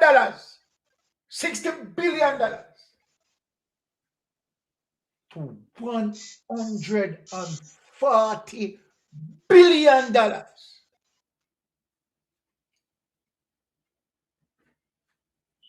Help me list them, honey. No MRI machine. CT scan. No CT scan. Dialysis. No dialysis. Proper X-ray equipment. Proper X-ray equipment. No beds. No beds. No medication. No medications. And people are doing CPR on the floor. Dilapidated infrastructure. Dilapidated infrastructures. Mole infestation. And Christopher Tufton Rat infestation. had moved the health budget from $60 billion to $140 billion. And now Cornwall Regional Hospital full of leptospirosis. The amount of rat will live at Cornwall Regional. So when I ask, when the PNP was in power using the $60 billion, we did have bed, adequate bed. We did have medication. We never yet, not once, have to do CPR on the floor. person collapse on the Friday doing Never. 2 minutes and then put them on a bed. Jamaica, listen to him. Criminal. Indeed. Listen to him. 3.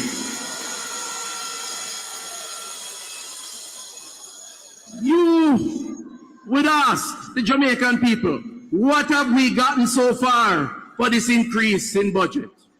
Shit. 100% E. coli.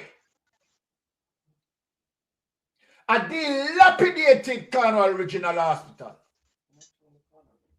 That your government, your administration, doing a refurbishing from 2016 until 2026. That refurbishing cannot be completed. Your level of skullduggery, corruption, you, Christopher Tufton, rob the people of Jamaica. You, Christopher Tufton, damage our healthcare. You have proven it.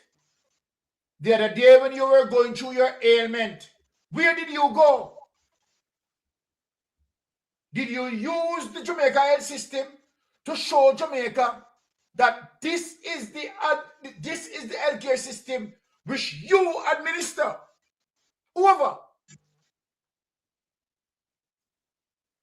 But guess what? You had flown out of the country, right, to deal with your condition. What is it you are telling Jamaica? And yet, you have moved the health budget from $60 billion to $140 billion. Where the money there? Where the people have money there? Christopher Tufton. Go on, we are listening to you. Well, for the first time in history, under this JLP administration, 6 hospitals across the country are undergoing substantial renovation through construction. Oh, yes. Cornwall Regional from 2016. $2 billion as it relates to the technocrats doing their cost analysis. But guess what? You didn't get it right. In 2019, that budget expanded from $2 billion to $4 billion. Guess what? Your technocrats had done another cost analysis. And again, they didn't get it right. And you go on and on until the same Cornwall Regional Hospital had reached $9 billion. Then again, your technocrats didn't get it right. And now you have a projected cost for $24 billion. If you, Christopher Tufton, and the whole world know and people who are defending you, if you was doing your politics in the United States, you'd have gone to prison. The American system wouldn't allow you, wouldn't have allowed you to stay on, to damage your healthcare system. Andrew Owen is the criminal and facilitate someone like you who's a vicious and wicked and evil person. Look at you. Spanish Town Hospital, Cornwall Regional Hospital, after years of neglect, is now being rebuilt as a new hospital. Western Child and Adolescent Hospital, in support by the Chinese government, is a brand new hospital. Take this criminal away from me. University Hospital of the West Indies and St. Anne's Bay. Away. Now let us get to the next video. Let us get to the next video. So all of what he had done, moved the healthcare from 40 billion to 160 billion. Let us show Jamaica people what we have now.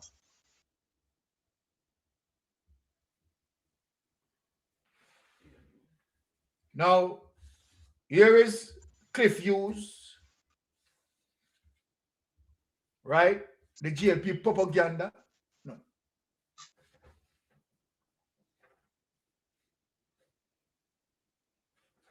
Right? Okay.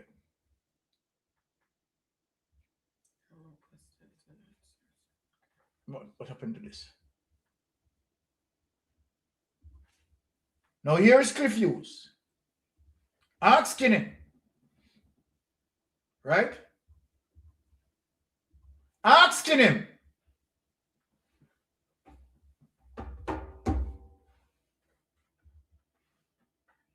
to be accountable. Listen to what Cliff Hughes is asking him. Jamaicans suffer. So it is important for the people at the University Hospital, including the Minister of Health, Dr. Christopher Tufton, to tell the people of Jamaica how many dialysis machines were imported by the University Hospital just about 2 years ago. How were they procured? How were they procured? Who brought them in? And was it done competitively? And where are the 10 dialysis machines that should be at UA now? Are they there? And if they're not there, where are they? Are they at a private medical facility? And what are they doing at that private medical facility, if it is so? 10 dialysis machines. And Jamaicans who need dialysis have to pay a lot of money to get one round of treatment. And this is how we abuse the system. And the people involved are not ordinary people. People who are well connected, including to the facility and the public health service. Mr. Hilton is the chairman of the board of the University Hospital of the West Indies. A new chairman. I heard him last week on Nationwide. He may want to ask some questions. One, how many dialysis machines were procured for the hospital 2 years ago? Was the procurement done competitively and according to the procedures? 3, did the University Hospital of the West Indies receive the machines? Have they been in use? And if not, where are they? Are they at a private medical facility? Mr. Hilton asked them. Take him away. Let me say this to you, Cliff Hughes. I will give you kudos to come out and ask the relevant questions that are to be asked. But I am not going to put you on notice because you and George Davis has facilitated the corruption. And so then, because of you acknowledge the level of disaster and the level of criminality, somewhere in your conscience, start to give in.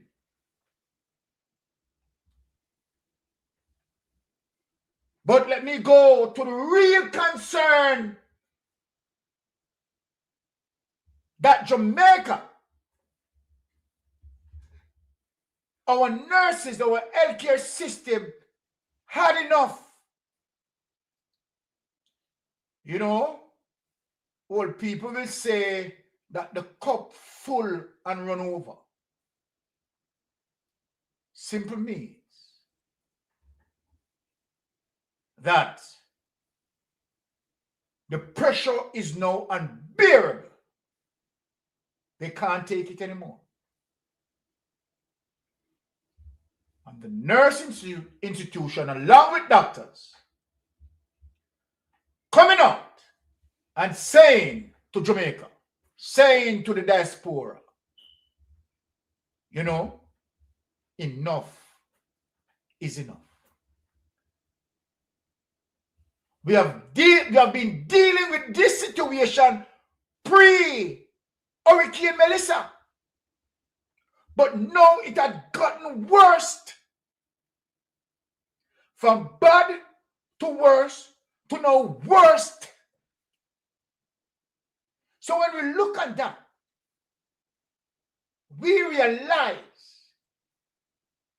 that Christopher Tufton, Andrew Holness, who had given him an award to say that he has been doing well. Christopher Tufton is creating a mayhem on our healthcare system while robbing the healthcare system. And so then, as he said, that his administration moved the budget from $60 billion to $140 billion. Let us see what the complaint is about as we speak. Bring up the next clip. Let us see. You know, Jamaica, this man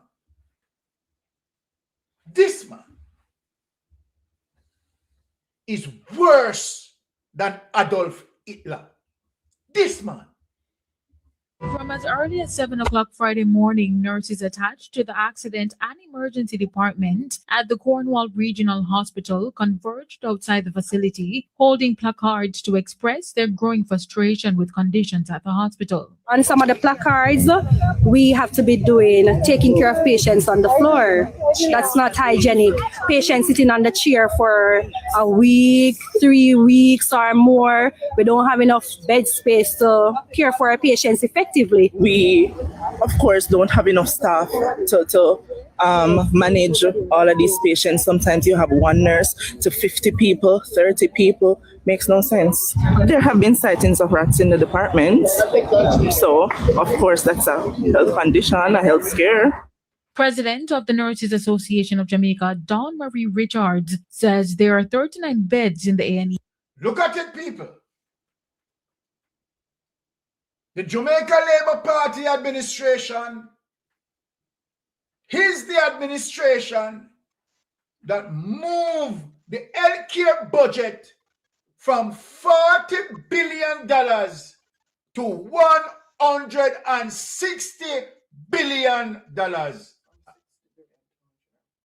From $60 billion to $140 billion. Where is the money, Christopher Tufton? Look what Jamaican people are experiencing, Christopher Tufton. You went on the political campaign and you said loudly that the Jamaica Labour Party administration had moved the healthcare budget from $60 billion to $140 billion. No MRI machine. No bed, not even toiletries. No, you're doing CPR on the floor. You are doing CPR on the floor. Look at this. Look at this. department, and up to Friday morning, there were 115 people waiting to be admitted. The Cornwall Regional Hospital is a 300-bed facility in normal circumstances. Since the hurricane, 140 beds would have been rendered unusable based on the damage to the infrastructure. The damage at Cornwall covers all the areas. So it's not like one area was damaged and you can use another area. Everywhere got a little touch of damage. She notes that frustration among nurses continues to grow and says the association is closely monitoring how long it will take for the issues to be addressed, warning that the nurses have reached a breaking point. Well, I go to Cornwall next Tuesday. I spoke to the Director of Nursing Services this morning, and she says there was supposed to be a walkthrough yesterday. She was not at work, but her deputy was. So she will update me as to if the walkthrough took place. If the walkthrough took place, what was the outcome? So that I will know when she returns my call. Meanwhile, the nurses are adamant that they will not work under the current conditions. It has been before the storm, but worsened after the storm. We were informed or given prior information that hopefully we'll be getting some better conditions to work in, but we have not been getting any answers and we don't know how to move forward from here. Anthony Atkinson, TVJ News. So, all right, Mr. Tufton.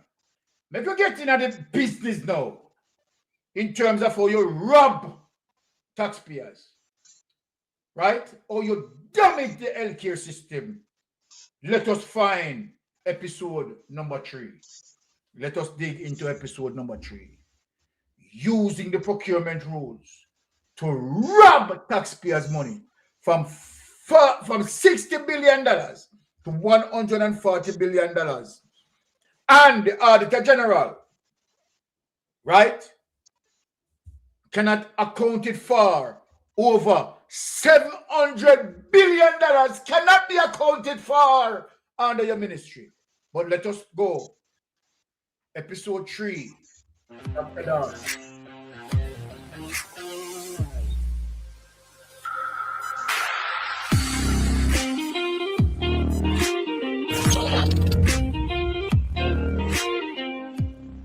Hi, I'm Dr. Alfred Dawes, and this is UC on Life Support. In our first 2 episodes, we outlined the history and regional significance of the UHII, the infrastructure and supplies crisis, and the staffing concerns. Today, we connect these failures to the system that enables them, procurement. This is about how public money disappears, how basic needs go unmet, while millions are spent elsewhere.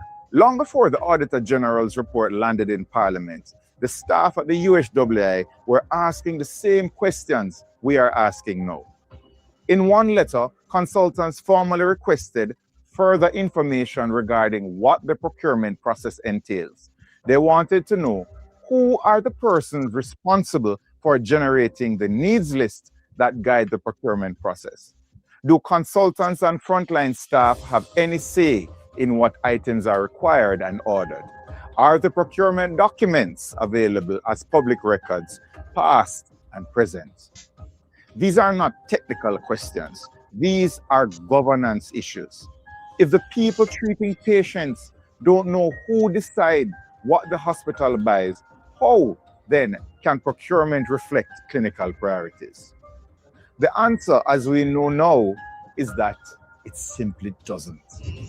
The consultants documented that despite the lack of basic equipment and supplies, there seems to be a strong motivation by the hospital management to procure items that have not been requested by senior medical staff. They wrote plainly, this raises questions regarding financial and accounting practices of the hospital. The Auditor General confirmed every single concern that the staff had raised. And even worse, the UHII failed to provide procurement documentation for 51 contracts valued at $521 million. No requisition, no tender documents, no bid submissions, no evaluation reports, nothing. The Auditor General stated that this served to corrupt the process engaged to procure goods, services, and works. but the problems went deeper. The UHWI routinely engaged in what the Auditor General called retrospective procurement, inviting suppliers to bid for goods and services after they had already been delivered and the works already completed. The bid invitations implied that a legitimate competitive process had taken place when in fact the outcome was already predetermined. If this sounds familiar, it is due to the fact that another Ministry of Health and Wellness scandal recently featured payment for services after the fact, but were labeled as reimbursements. Examples of this included the purchase of 41 laptops and renovations to multiple facilities, the staff clinic, the occupational building, doctor's quarters, daycare nursery, Ward 17 to 20, and the Wi-Fi building, valued at a whopping $69.2 million, where the UHWI only began inviting bids after the goods were delivered and the works completed. The hospital also spent $186,600 on consultants, supposedly to develop strategic and operational reviews. Yet, when the auditors asked for the approved strategic plans done by those consultants, they could not be provided. Money paid out and nothing to show for it. Absolutely nothing. The UHWI misused its status to import $76 million worth of goods for 4 private companies, costing taxpayers $23.1 million in lost revenue. In one case, the hospital imported cups and dishes for a private company, then purchased those same items back for $6.9 million.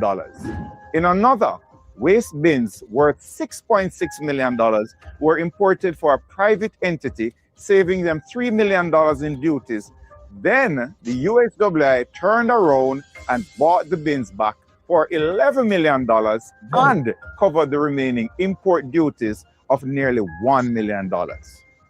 Again, we have seen this pattern before. Remember that neurosurgical drill that was bought by the Southeast Regional Health Authority and brought in duty-free, saving the company millions of dollars in taxes, and later sold to the same Sarah for $31 million? Is there a common thread to all this? We must ask.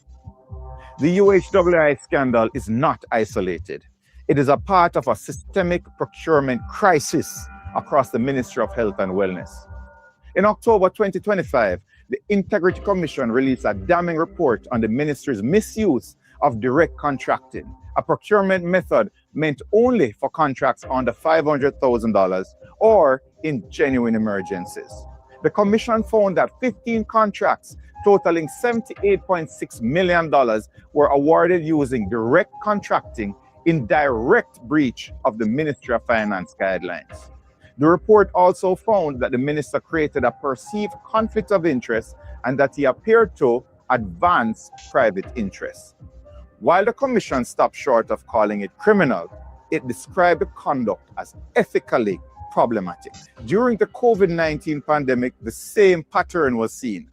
An Auditor General report found that the Ministry of Health and Wellness made payments totaling $337 million to 7 hotels for quarantine facilities, but yet they only had formal contracts with only 1. The 6 providers without contracts received a total of $293 million. The ministry also paid $124 million to 8 suppliers for infrastructural works without any contracts in place and did not report this to the National Contracts Commission in the justification for using direct contracting.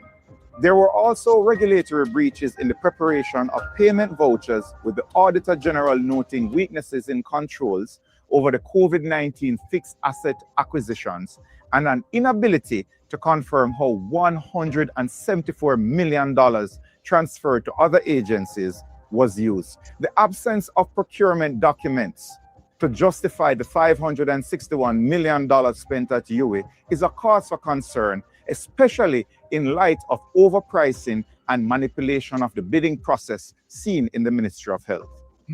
There was a $31 million neurosurgical drill purchased for the Bustamante Hospital for Children in 2025 that highlighted this practice. I then raised serious questions about the procurement process, alleging that the drill was overpriced and that bid manipulation had occurred.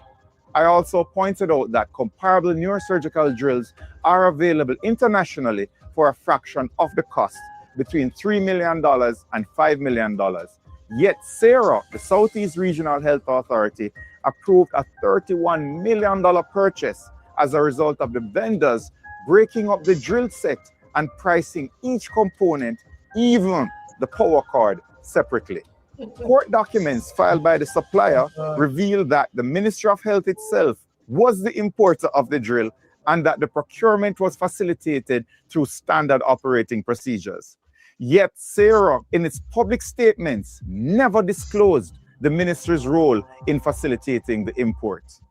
Despite the threats of lawsuits that I received, that my allegations were false and defamatory, this procurement of the neurosurgical drill is currently being investigated by the Integrity Commission. This is the same minister who, after the Integrity Commission exposed the improper $80 million contracts, spoke about strengthening procurement practices. The same minister who assured the country that systems were sound, even as scandal after scandal emerged. So how does this really work? How do you award hundreds of millions of dollars in contracts with no documentation whatsoever? How do you bypass competitive bidding, misuse tax exemptions, and overpay for basic equipment, all while telling the public that everything is fine? Well, here's the playbook.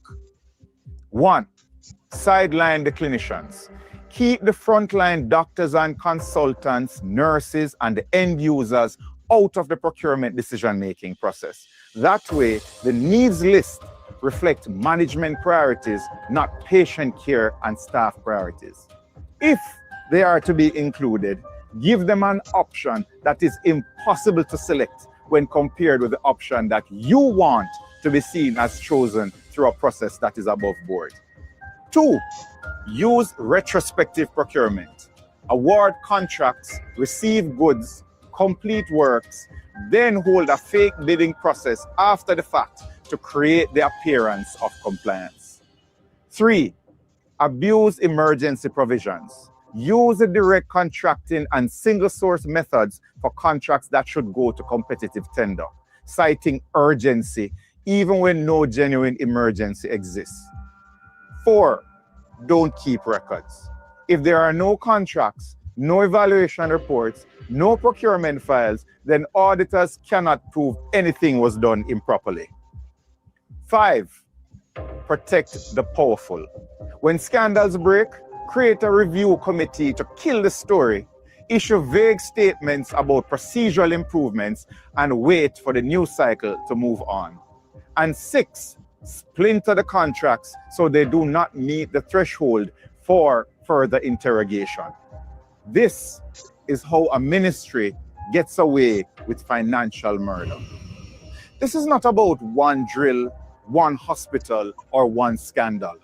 This is about a system designed and maintained to reward the connected and punish the honest. A system where $521 million can be spent without a single piece of documentation, where tax exemptions meant to protect the patients are used to enrich private companies, and where the minister responsible continues to insist that everything is irie and under control. In the next episode, we look at the people at the center of this system, the Manchester boys they call them, and how their leadership has created a culture where speaking up is dangerous and accountability is optional. I am Dr. Alfred Dawes, and this has been UC on life support. Now, Brother Rattigan and Melting Pot, this is an indictment on the Jamaica Labour Party administration. But before you come in, let me say this, Brother Rattigan, in terms of all that we had just observed.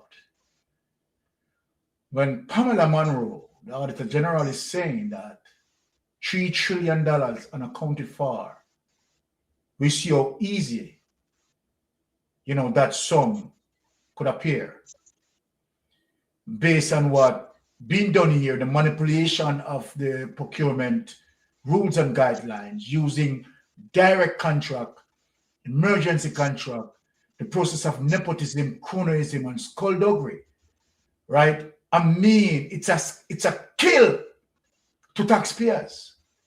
Kill to taxpayers. What we have just heard, right? We have seen the pattern, the MO of the Jamaica Labour Party administration, the modus operandi of criminality, manipulating procurement guidelines in enriching themselves.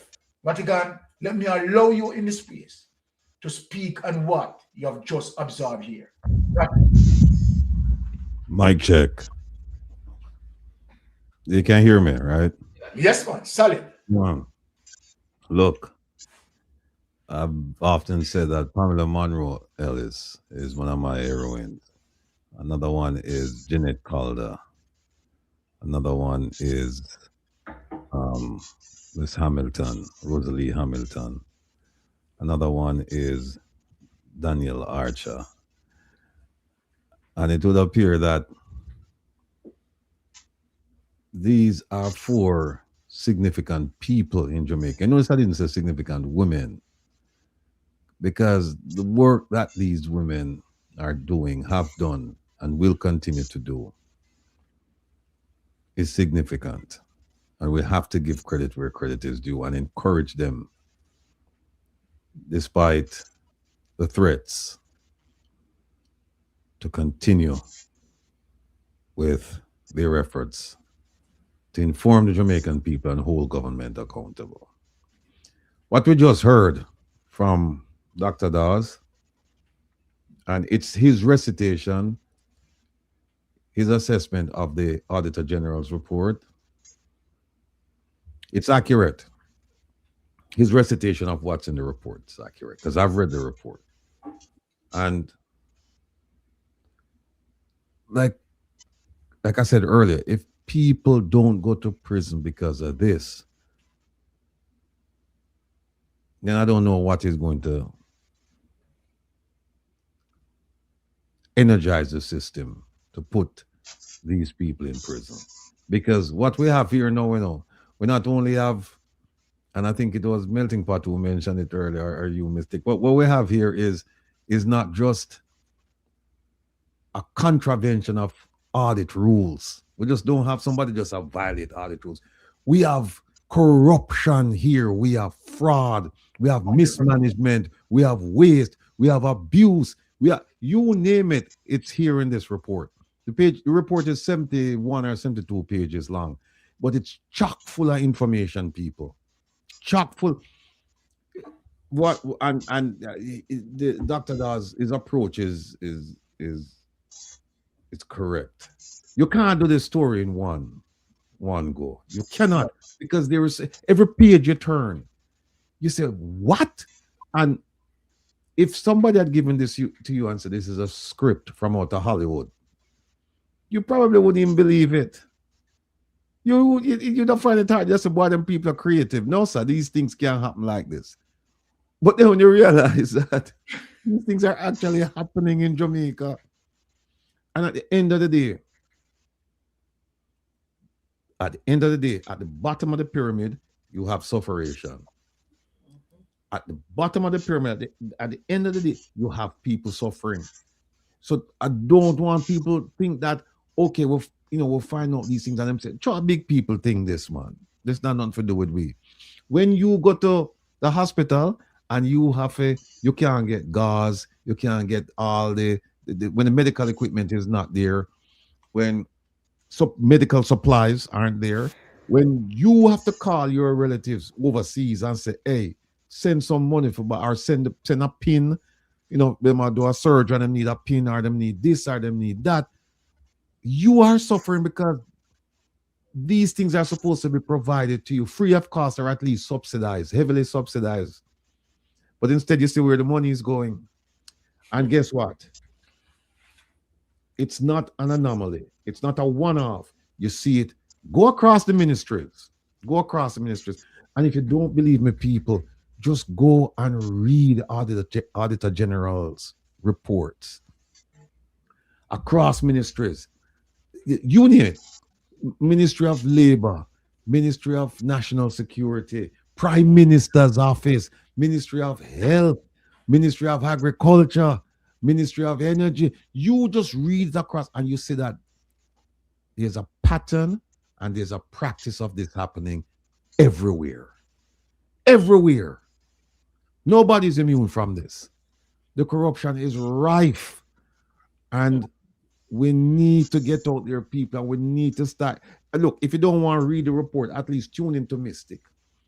Tune into Mystic and watch the program so you can understand. If you don't want, because some people, I know reading for some people right now, it's like it's a chore because we're so used to getting our news now through social media, so we don't have to exert any effort. We just kick back and listen. That's it. We don't have to sit down and read and concentrate and analyze.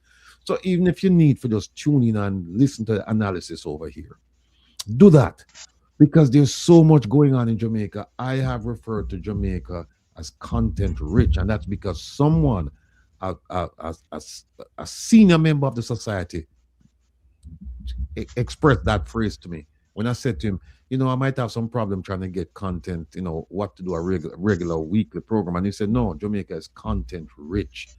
He was right. He was right. People, every week there's a different story coming out about corruption in Jamaica, And you know what? I think because it is so frequent, we have become numb to it.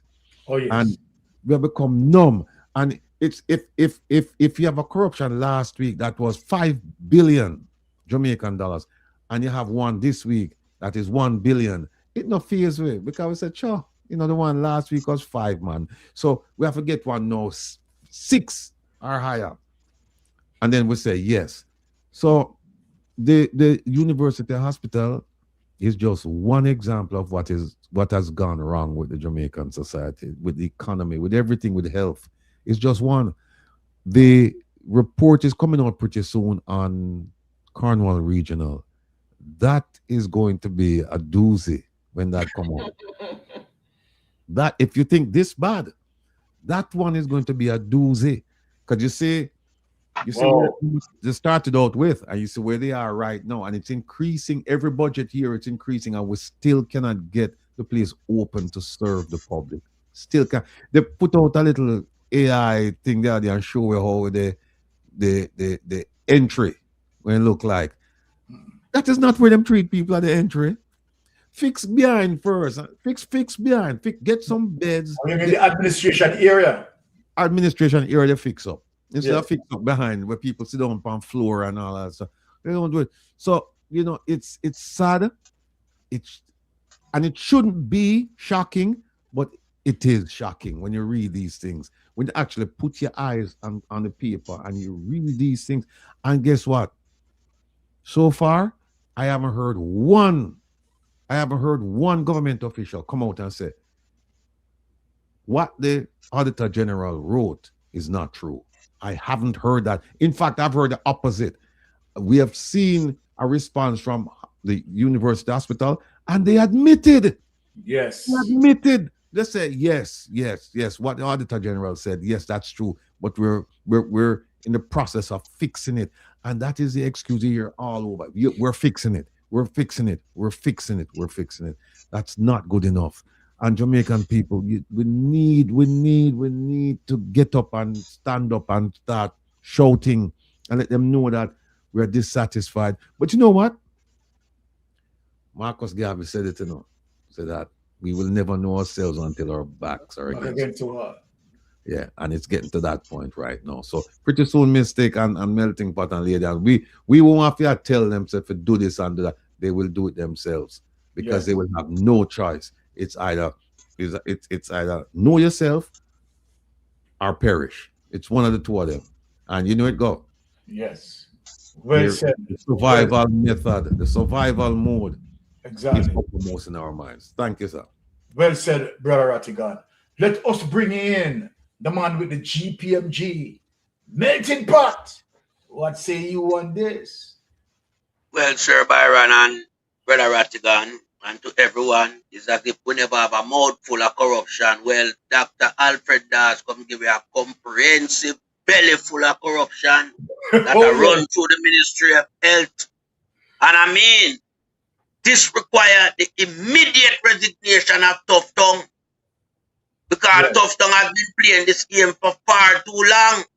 It's true. Just going back to the, original excerpt of that clip that you play, when him start to lavishly remarks about that they take spending from 60 billion to 140 billion in the Ministry of Health. That is an increase of 80 billion. But what has the Jamaican people seen or gotten for that $80 billion increase? All we have seen and all we have get from this ministry is high level of criminality theft as it relates to that $80 billion increase. Because we already know for a fact that auditor have already highlighted $700 billion unaccounted for in the Ministry of Health. And so when Dr. Alfred Dawes come and lay out the gauntlet as it relates to the widespread corruption, it was no secret. We already know about the recipe. The only matter is that we didn't get a belly full. We have gotten the belly full now. Because just look at what is happening up at UHWI. The man go up there and him set up his own administrative staff. Even when the people there wanted to do their own reformation in terms of who they want there, him go there and single-handed pick the people and for run the place because I'm put be a criminal in charge, Yeah? When we look, we see him breach a whole heap of things. Yeah? Like him bring in plates, him bring in bin, and him get the government concession tax waiver, but it's not being imported by government in terms of the procurement done under the government guideline from the ministry. This was done to facilitate his cronies. Yes? And then what is so damning about the whole situation is that the ministry turn around and purchase back the things them from them friend at high exorbitant inflated price. And actually, after saving these people over $3 million in tax, them turn around and buy the thing and pay $1 million in tax. So what we have here now is a systemic problem that we see right across all ministry. But the Ministry of Health is the most high-watering ministry. When you hear it, your eye have to run water. You literally have to cry. Because you could never believe that a guy like Tough Tongue could have, given the rein to rage havoc on the Ministry of Health. Yeah? No. And I mean, you have to highlight all the corruption when carry out, But there's one other big corruption that proved to me from a long time that this man must not hold that office as the minister in charge of health. Now, I'm going to go back to the pandemic. 2019. Now, the Ministry of Health in every country, that minister was charged with the biggest responsibility going around at that time to make sure that citizens are protected in terms of providing all the, various mechanism as it relates to briefing from World Health Organization, as it relates to mask, sanitary, and all the vaccine, them, every protocol. Yeah? But this said guy here allow his friend, his allies, his partner in crime, Andrew Holness, to go ahead and stage a general election. No, anywhere else in the world, Tufton lose him job just for that, because even if Andrew Holness wanted to go ahead and stage a general election, Tufton should have told him under no uncertain terms that he cannot have a general election at that time. You understand? Because the Minister of Health was given the responsibility to minimize and to protect citizens from being a part of the virus, from contracting the virus. Tufton did not do that. Tufton went ahead and gave Andrew Holness to go ahead to keep the general election. And what we saw as a result of that, over 7,000 Jamaicans lost their life. When up to a point in time, Jamaica had one of the lowest affected rate and death rate anywhere around the world. For a country that attracts so many tourist visitors alike, we had a very good record in terms of people contracting the virus and people losing their life. Lo and behold, after the general election, a lot of Jamaica lost their life. There were certain protocol that was breached that fall under Tufton administration, like when the Prime Minister told the Minister of Security and the Commissioner of Police to start detaining Jamaican citizens, to have Zozo, state of emergency, and all these type of things where people were held and put in places from different communities, and that caused inoculation of the virus. The virus get out of control. Tufton, as the Minister of Health, was also on the road late at night tying up foreign citizens. I remember we have a pandemic, you know. This man could have brought the virus from where he's from into Jamaica. This man did not go under any quarantine, but Tufton was known to be tying up this man with the rope. This guy, Tufton, must be held accountable, not for just the misappropriation of the taxpayers' money through the Ministry of Health, but for not carrying out his functional duty and administrating his role as the Minister of Health in the pandemic.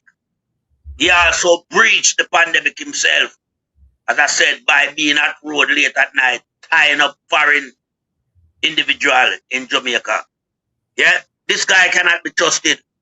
But let us look at the amount of money now that we, can rest assured when we say him steal them money then. The 80 million, that was given to McDonald's, for a McDonald's burger.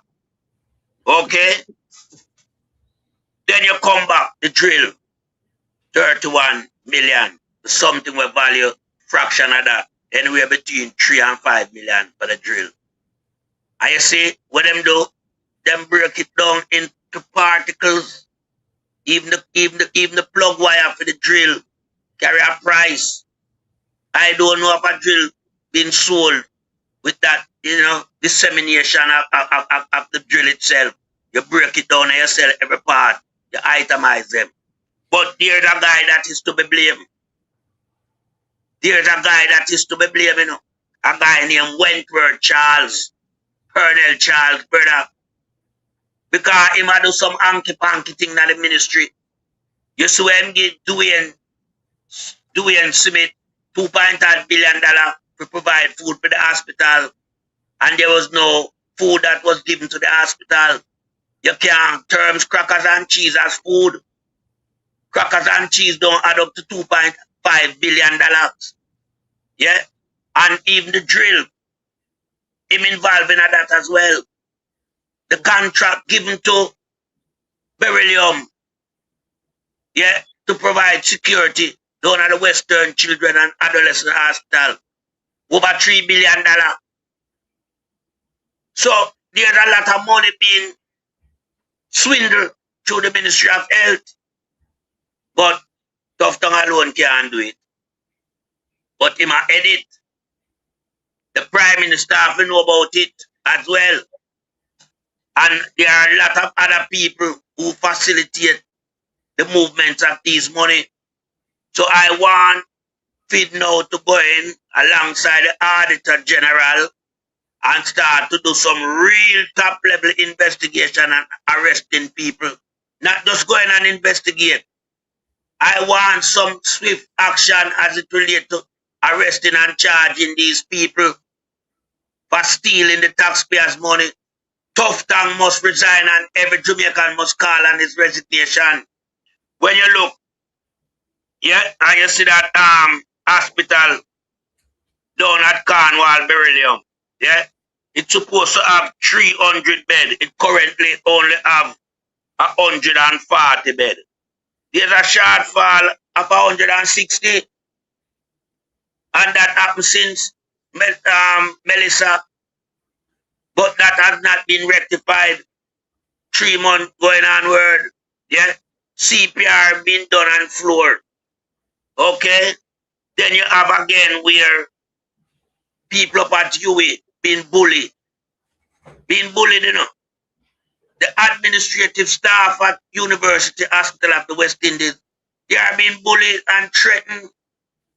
There's one particular line of information that grieved me. And it states that if a patient is being looked after, yeah, not required any form of admission, just need to get the medication. But the nurses there cannot write the prescription for the medication if it's not at University Hospital in West Indies. They can't give them the prescription to go there and buy it. If them do it, them lose them work. No, you can't have a system failing the patient. But then you see a guy come tell you, say, they move the budget from 60 billion to 140 billion. Then that $80 billion injection, patients supposed to have benefit. You're supposed to have everything in the hospital. Can you increase the budget, you know? Mama P used to run it, it's 60 bill. And we had a better service.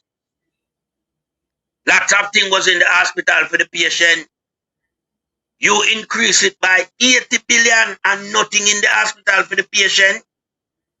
No form of medication being stockpiled. And when patients complete them examination and, you know, get them prescription, if they are University Hospital in West Indies, them can't get it nowhere else. Because who is charged to write these prescriptions will lose their job. It's as if the entity was there designed not to look after the patient, but to look after their pocket by selling medication, filling prescription. And so we ask the question, yes, to the Prime Minister now, because I'm in charge of the country now. Him rule over all ministers. Him is the chief civil servant. Andrew Wallace know about these practices, you know. Andrew Wallace don't do anything. Because Andrew Wallace is just as bad as Stuff Tongue and Pumvas put together. Because those three, you know, are the three serial robbers in Jamaica, you know. Yes, nobody else can pass to them total. You have some little spratter underneath them like Fly Green. Yeah? Fly Green. Because I'm going back to, you know, but he not reach for them level yet. You understand? But this guy, Tough Tongue, for him ministry, lose the most money. The man set up and commission restoration for Cornwall Beryllium Hospital from them coming to power 2016. All know it can't done. And it moved from a projected $2 billion to now $24.8 billion. Still can't done. Up at UHII University Hospital in West Indies is the same thing. Same thing. 51 contract totaling 521 million without no procurement whatsoever. everything untraceable. Everything untraceable, you know. And on top of it now, them a go on them little hanky-panky thing where they use the ministry, using the tax waiver from the government, purchasing items for them friend, which is them cronies, turn around, buy it back from them cronies at high exorbitant amount of price. For Christ's sake, under the face of the sun, Tough Tongue must resign like a man. And if Andrew Holness have any decency about him, with this new revelation, this belly full of corruption, he must move and he must move Christopher Tough Tongue. Jamaica people can't have Christopher Tough Tongue in charge of health no more, you know. Because me outline him inability to perform the role as the Minister of Health. Me tell you, say, allow Andrew Holness to call an election 2020. When him have the authority to stop Andrew Holness right around the world. Every man in charge of Ministry of Health was the most powerful man in their cabinet at that time. Because everything inch on their responsibility. Look at what happened to Matt and Akka in the UK. Just look. Matt and Cock just did something simple. Boris Johnson did something simple. They lost their job. Just take a look now at what Tough Tongue did and still retain his job. 5 years after. Unbelievable. Unbelievable. So it shows you that the Prime Minister is not in charge. And it shows you that Jamaican people need to rise up. Rise up against these high level of corruption, high level of stupidity, high level of criminality. Rise up, Jamaican people. It's time. Because Christopher Tough Tongue must go with all the allegation coming out of UHII by a very credible source in Dr. Alfred Dawes. This is cause of concern, and I'm talking about major cause of concern. This don't need any politics to form no shield around it. A spade is a spade. When people sick, them need assistance from the hospital. Them need to have personnel there, human personnel, doctors and nurses. Now we know that the UHII is fully well understaffed. Them supposed to have 12 interns. Them only have 6. Senior people has left and that post hasn't been filled. Going 2 years now. We have doctors been trained in China and Cuba. And I heard that they are told that there is no job at the UHII for them. So why are we training doctors then? Why? If when our doctors go overseas, perform the training that they should, pass with their medical degree, but we can't employ them, but we are still short on doctors. So what is going on? I want Tough Tongue to come and tell me what is going on in that regard. Because every doctor that trains overseas must have a place in Jamaica. Vacancies is there. Vacancies is there. Now, what I see they're doing here now, yeah, is that they want to employ some inexperienced doctors. Very inexperienced doctor. No, you can't have inexperienced doctor at such an institution, you know. That is an institution that also train people on the job. So you have to have experience to carry out this form of training and to make sure now that the hospital is run efficiently and balanced. Right? Just look at this now. 15 staff members who has exited are expected to leave the program. Yeah? Waiting months may find migrating or moving to fellowship overseas. Oh, you can have that. Oh, you can have that. Oh, you can have that. 6 to 12 months. Them are going to leave. Them are going to migrate. Them are going to move to fellowship overseas. 15 staff member, you know. 15 staff member. Them not replace them yet. They don't replace them. Here's another point coming out. Doctors, nurse, and staff who letter and memo shows a collapse in hospital. Because the auditor go in and find it. Then they put the letter there. All right, Melting Pot. Use another minute to finish up because we have another 5 tracks for run through, and we just have 23 minutes to do that.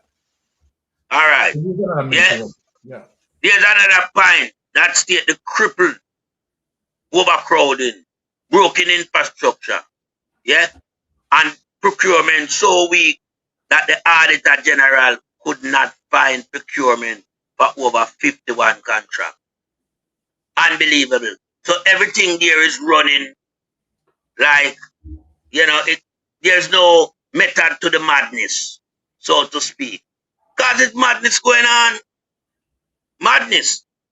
But over the last 2 months, the hospital has only 6 internal, when a minimum of 12 internal is required to make the operation of the institute safe. That is bad. And that fall on tough down watch. So it currently operating at 50% where internal is concerned. That is a major cause for concern. Because these people are the people that keep the hospital together, you know. Yeah? And when you have 50% shortage in your staff, you can't operate. You cannot. So, Tough Tongue have to go. And we call on Tough Tongue to just do the right thing and leave the ministry. And we call on the Prime Minister to ask him to kindly tender his resignation. I yield back the floor to you, Sir Byron. All right, blessing. Now, let us get into this few other clips, right? And to show you how diabolical Andrew Holness is in terms of his lie, his deceit. Dangerous. He's just, right, really and truly a despicable person. Now, I want you to hear this interview between Andrew Holness and Nationwide.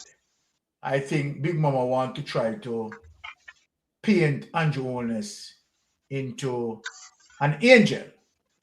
I've already told Big Mama that really and truly, you really can't shape a crocodile, right, into a sheep. Andrew Holness is a crocodile. He's a reptile, cold-blooded. And look at this interview in terms of what Big Mama is trying to do. Shape Andrew Holness in something that Andrew Holness is not. Andrew Holness is evil, 100% evil. And lie. I'm going to show you all the lies that Andrew Holness told. Look at this. In the process of applying for immigrant visas, yes. The lies are now validated, yes. When I was growing up, it's not so long ago, all of my friends wanted to go to the United States. They all wanted to migrate. And even when I was at university, all of my friends wanted to migrate. They just could not see a future here in Jamaica. I never took that.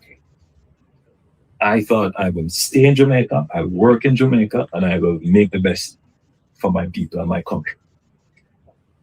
It is not that they were unpatriotic and I was somehow superior in my patriotism. No, I think there was just a sense of frustration with the nation. And I think that sense of frustration would have carried for many decades and many generations. And it was in the interest of receiving countries for many years to use Jamaican labor, to use Jamaican talent, to build their GDP. When I became Prime Minister second time around, I visited Cayman. And I was in Cayman, they were having a celebration there, and they invited me to be a guest. And it struck me that more than half of the population in Cayman could claim either being Jamaican or having Jamaican heritage. A developed society that relies on Jamaican talent. It's not just Cayman. You can go all around the Caribbean, you can go all around the world, and see what Jamaican talent has accomplished when paired with good government and opportunity. So the problem was never the people. The problem was always what governments do and the opportunity they create. Somebody has to stay here and fix government and create opportunity. Because it is not always going to be in the interest of the receiving country to have immigration. Because remember, they received immigration on the basis that it was a net benefit to their economy. Now, I cannot make any prescription as to how Americans or any other society view immigration. No, whether or not it's a net benefit to their society, whether or not it helps with not just diversity, but with innovation and the cost of labor and so forth. So that's a political decision for another sovereign country. My job is to create good government and opportunity so that people can make their economic decision, not just on a moral position of patriotism, but on the ability to feed their family. This does not happen with a snap of a finger or overnight. Okay? So if you were to take some of the pain points that we push people to migrate, the ability to get a job, then a good salary, infrastructure, not just roads, but world-class infrastructure. You want to be able to go to the cinema, go to good restaurants. You want to be able to have, good landscape and streetscapes to feel like you're enjoying modernity and you don't have to leave here to go somewhere else. In case it's clean, so good healthcare, good education, and of course, a peaceful society. Now let's look at all of those things. Lowest unemployment rate in Jamaica's history since my administration. We're practically full employment. All right, so the employment issue is not a problem. No, problem is we just can't find people to work. Why? Because there's heavy migration, and as you have heard, the birth rate is below replacement. So these are social issues on the horizon that we have to address. All right, if our economy is to grow. The issue of higher wages. Higher wages don't just come because I am demanding higher wages. Higher wages are tied to productivity. Productivity is tied to innovation and the integration of technology. And that means better management, that means higher skills. So to get higher wages, you have to get higher skills, higher innovation, and better strategic management of resources. We're working on that. Then let's look at crime. Clearly, that is where we have made the biggest impact. We have reduced murders, which is the ultimate expression, the ultimate form of violence. And we're keeping that down. And the objective now is to attain peace. But peace is not the absence of conflict, but peace is the resolution of conflict. Okay, so Mr. Prime Minister, it is that your administration has successfully been dealing with the push factors that would drive people to look towards the US. Yeah, and as I travel, one of the things I get is that people are, I would say, but I want to get my Jamaican passport. If you look at the number of applications for Jamaican passport from overseas, that's just increased almost 100-fold, more than that. So people are beginning to look back at Jamaica seriously to come back. Now, for those persons who have, genuinely, there's always a certain number of persons who genuinely want to migrate, they want access. We don't train nuclear scientists here, for example. They might want to take up a course in nuclear science, they have to migrate to whatever it is. So those are persons who are going to be affected by this without a question. And of course, we do have an obligation to pursue diplomatic channels, but we must always bear in mind that's a sovereign decision by a sovereign country.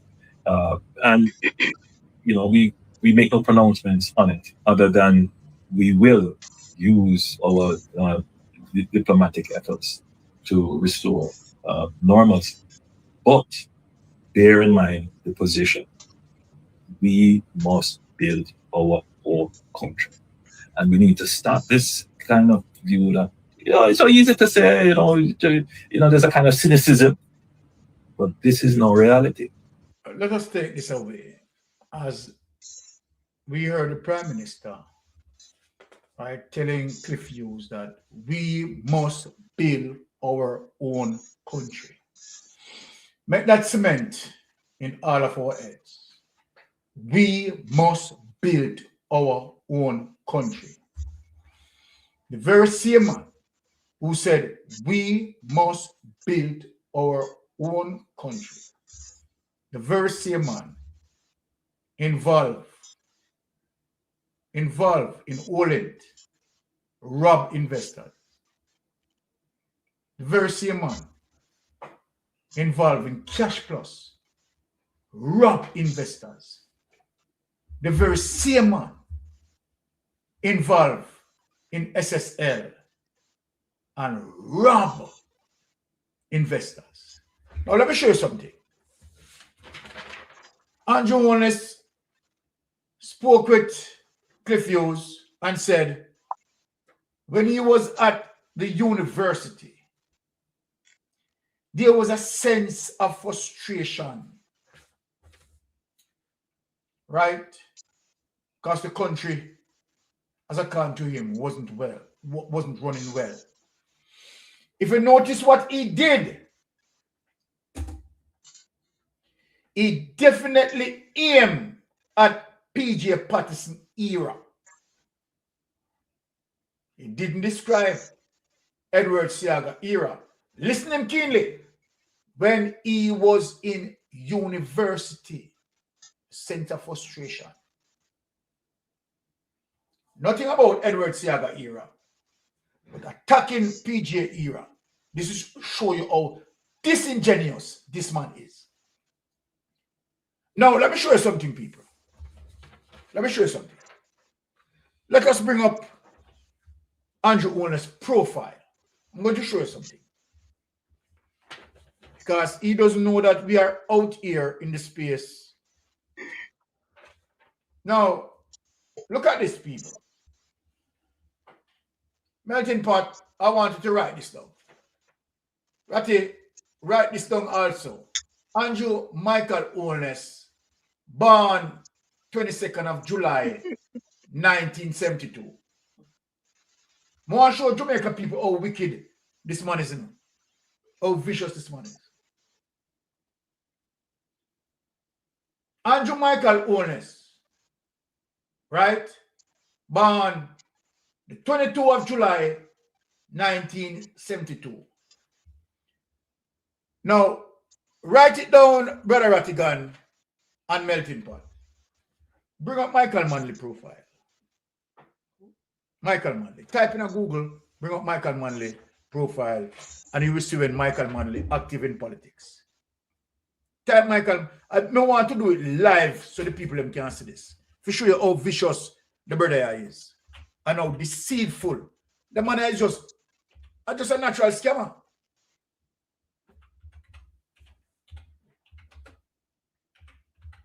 So I'm going to show you something in terms of what this man is doing. And Big Mama helping him to do that.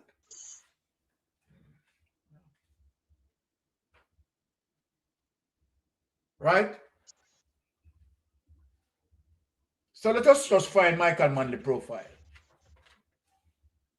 And I want to show the world something.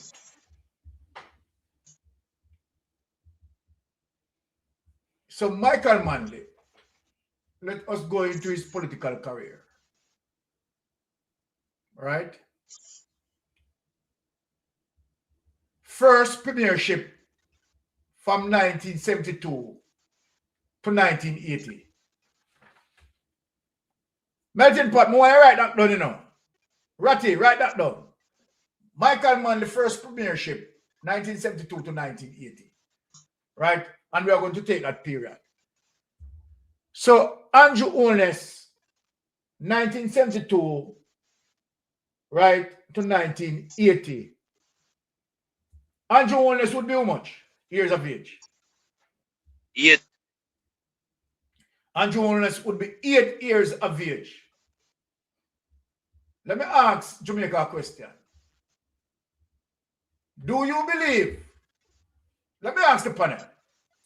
I want each of the person on the panel respond to me.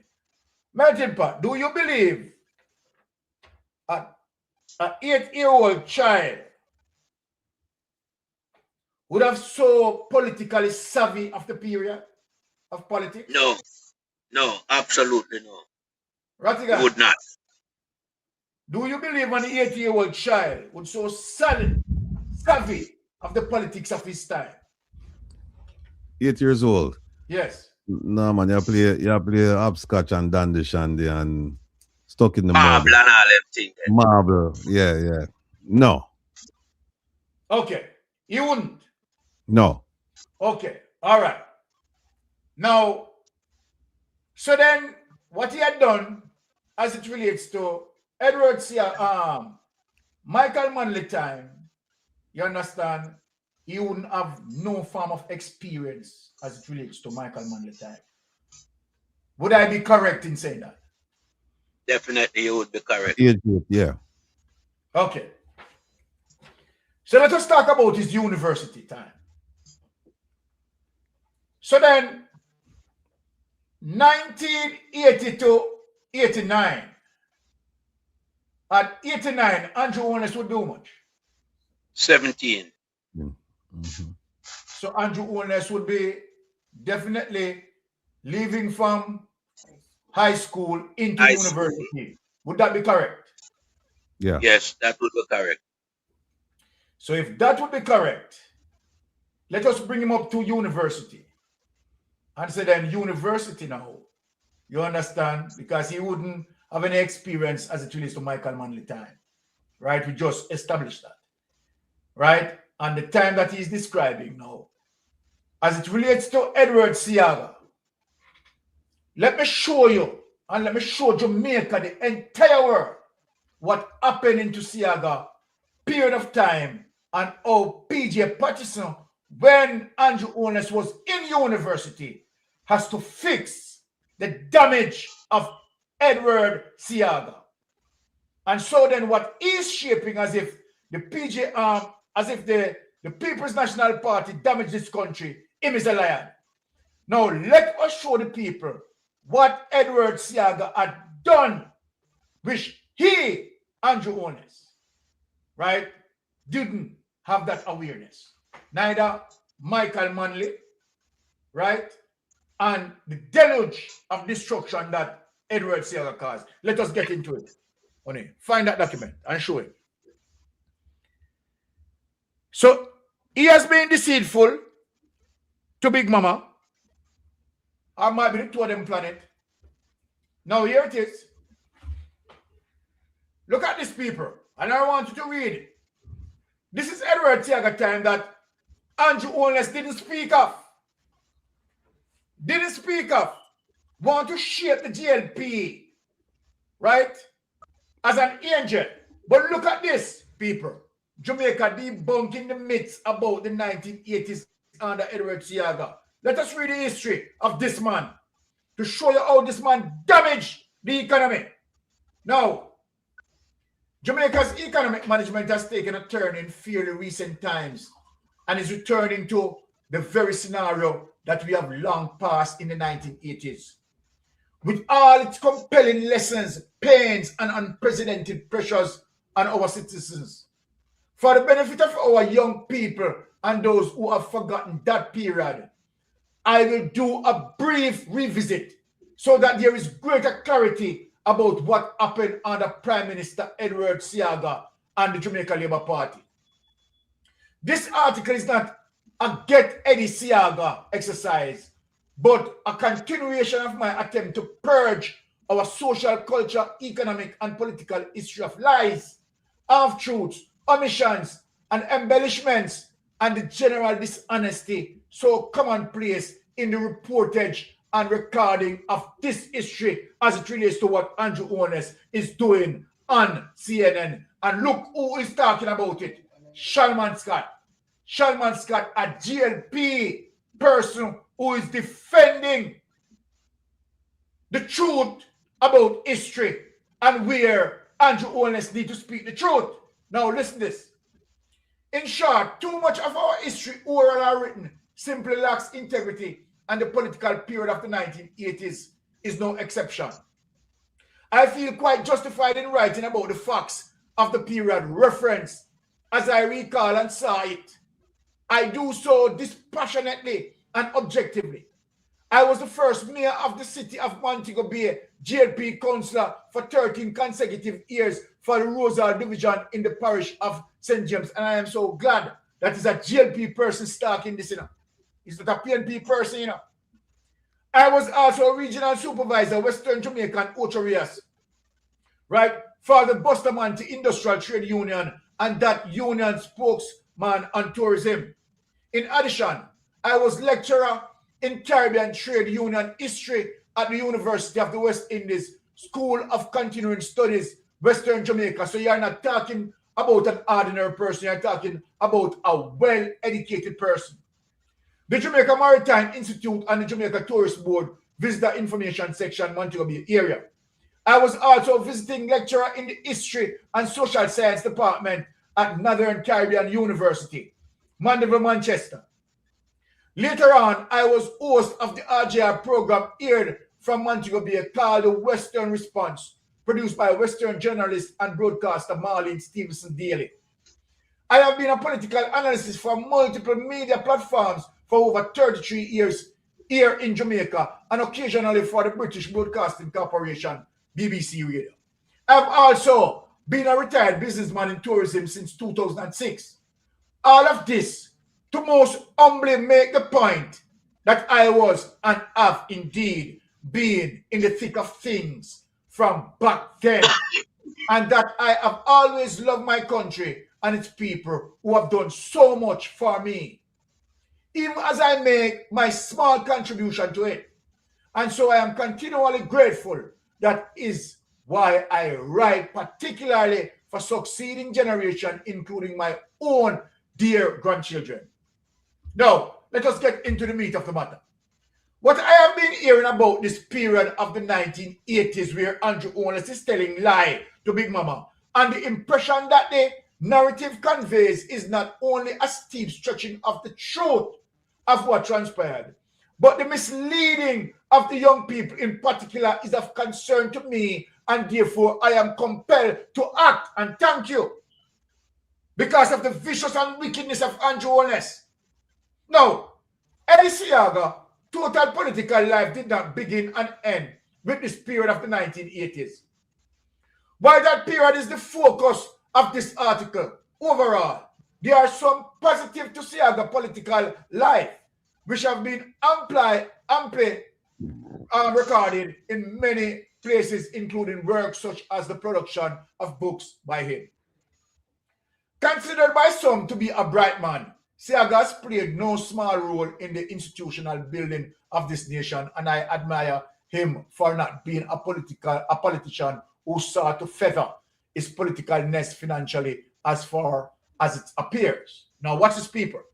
Some people trust him to keep their dollar, but he also was far from being a saint, and that side of his personality, political activities, and utterances continue to make some people feel uncomfortable, and his tit-for-tat policy made others cringe. Now, to now hear all the nonsense being peddled, what Andrew Holness them peddled about the period of the 1980s just won't cut it. And I will not allow the purveyors, Andrew Holness and Big Mama them, of the rubbish to have a field day uninterrupted, and taking more than a cruel advantage of those who have forgotten. those who were too young to recall, and those who were born after this period. This article is dedicated to them, especially as my contribution to their clarity relative to our political history in particular. It is not intended to be an anti-Seaga article, but historical facts about a specific time in our political journey as a nation. This period within the context of the history of the international economy was called the Second Gilded Period. The first Gilded Period was known as the Great Depression of 1929. The Second Gilded Period manifests itself in the form of international debt crisis, with a universal political response of structural adjustment in the form of reconfiguration of the economies of less developed and undeveloped economies, particularly the response from the World Bank, the International Monetary Fund, and the Paris Club was debt rescheduling, restructuring, and debt forgiveness. The finance minister of Mexico in 1982 announced that Mexico would unilaterally reschedule its debt in the first flagging of the enormity of the crisis. The two oil price shocks of the previous decade, coupled with the program of economic destabilization, which incorporated the flight of capital and massive closure of business and lost jobs, created monumental damages to the tune of 30% loss of the GDP of the Jamaican economy. I want to listen now, people. By 1976, the BOJ ran out of reserve, reflecting a negative balance, which lasted for the next 20 years and ended in 1996. Right? This is the hand that Seaga was dealt, and which he enthusiastically shuffled the deck as the paramount local political agent of the process of destabilization. Any claim, therefore, that the 1980s was a period of progress is one of aggravated dishonesty, as what Andrew Ones, you understand, that tried to imply. Externally, there were serious tensions in the world, these including the Iranian Revolution of 1979, the Iraq-Iran War of 1980 to 88, the continuing conflict of tension associated with the Arab-Israeli War in the previous decade, which precipitated contortions and distortions and the reconfiguration and of the structure of the Jamaican economy in the 1980s. Remember, this is a JP person, attacking. Seaga lost control and became more for a reactive functionary rather than a proactive and transformational leader. I want to listen, This is someone, you understand, Shalman Scott, a diarted laborite who is speaking this. He responded to the challenges of the crisis with abrasiveness, insults, and threats against the Jamaican people. In 1980, when Seaga came to power, the Jamaica debt to GDP ratio was 63%. Vatican and melting pot, I want to write down this. Now, in 1980, when Seaga came to power, after taking over from Michael Manley, Jamaica debt to GDP ratio was 63%. The debt ballooned to 262% of GDP in 1989 under Edward Seaga administration. Want to write that down. From 63% ballooned to 262%, right, of GDP in 89. And remember, people, in 1983, right, go upward. It was only the Jamaica Labour Party in Parliament, Him alone of all seats, Him alone of all seats and failed so miserably, No PNP opposition wasn't in a parliament with him, Now look at this, which represents an increase of 315.8% in Jamaica indebtedness over a 9-year period of the JLP Seaga administration. So Andrew Ones, when you're upon Big Mama, and identify, you understand, as it relates to Seaga period, and a skillfully skim that when you are in university, to now attach PJ Patterson period with you, you are disingenuous. You are disingenuous. This is what PJ Patterson has to deal with as it relates to the damage that Edward Seaga caused. See it, your Andrew Holness. Come. See it, your Big Mama.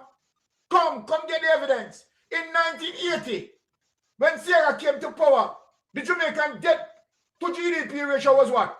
63%. The debt ballooned to 262% of GDP in 1989 under Edward Seaga administration, which represents an increase of what? 315.8% in Jamaica's indebtedness over the 9-year period of the Jamaica Labour Party, right? Seaga administration. Talk true, no man. Talk the truth. That's why you build propaganda about FinSac and tell lie. And you can't come out with the FinSac report. You can't come out with the crowd report to show you how you're deceitful and you're wicked. Now, let us get to business here. Any single-digit growth in the economy in the face of the growth in debt was of no particular significance and consequence. It must be noted that the source of the minimal growth over the period was primarily due to a reduction in the oil price in 1986 and beyond. It has nothing to do with Edward Seaga. Contrary to popular belief, this was not due to any successful investment projects nor any new investment apart from sweatshops, right?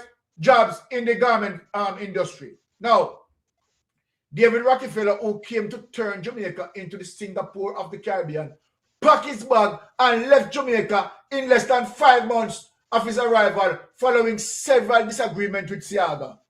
Now look on that. Come, Andrew, let's talk about the truth now. Most ironically, the flight of capital continued under Seaga with ExxonMobil, the principal oil refinery pulling out of Jamaica under Edward Seaga. The gas station lines were long and uncomfortable as people who had urgent business to attend were locked in gas lines for hours under Edward Seaga. Life in Jamaica began to make no sense under Edward Seaga. Migration and brain drain gained momentum under Edward Seaga. The major bauxite companies followed closely behind Exxon, leaving Jamaica under Edward Seaga.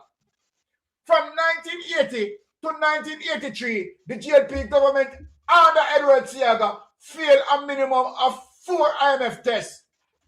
And as the pressure of a rapidly deterioration economy hit Seaga, he seized on a distraction of the political crisis in Grenada and called a snap election in 1983. And Michael Manley said, nah, contest it with him. Make you talk how the thing go. You wicked Andrew Holness and you correct. The PNP did not contest, and so JLP had all 60 seats in Parliament and 21 in the Senate. Just imagine. Seaga alone in 1983 control the entire Parliament, control the entire Senate, and the piece of worthless piece of, I don't even know what to call it. The piece of worthless, piece of garbage couldn't come up with no policy to pull Jamaica out of debt. He has no opposition in the Parliament. He has no opposition in the Senate. See the evidence of people. And now we are talking now. I'm on JLP stalwart attack. With no opposition in Parliament, Seaga began to indiscriminately wield his axe.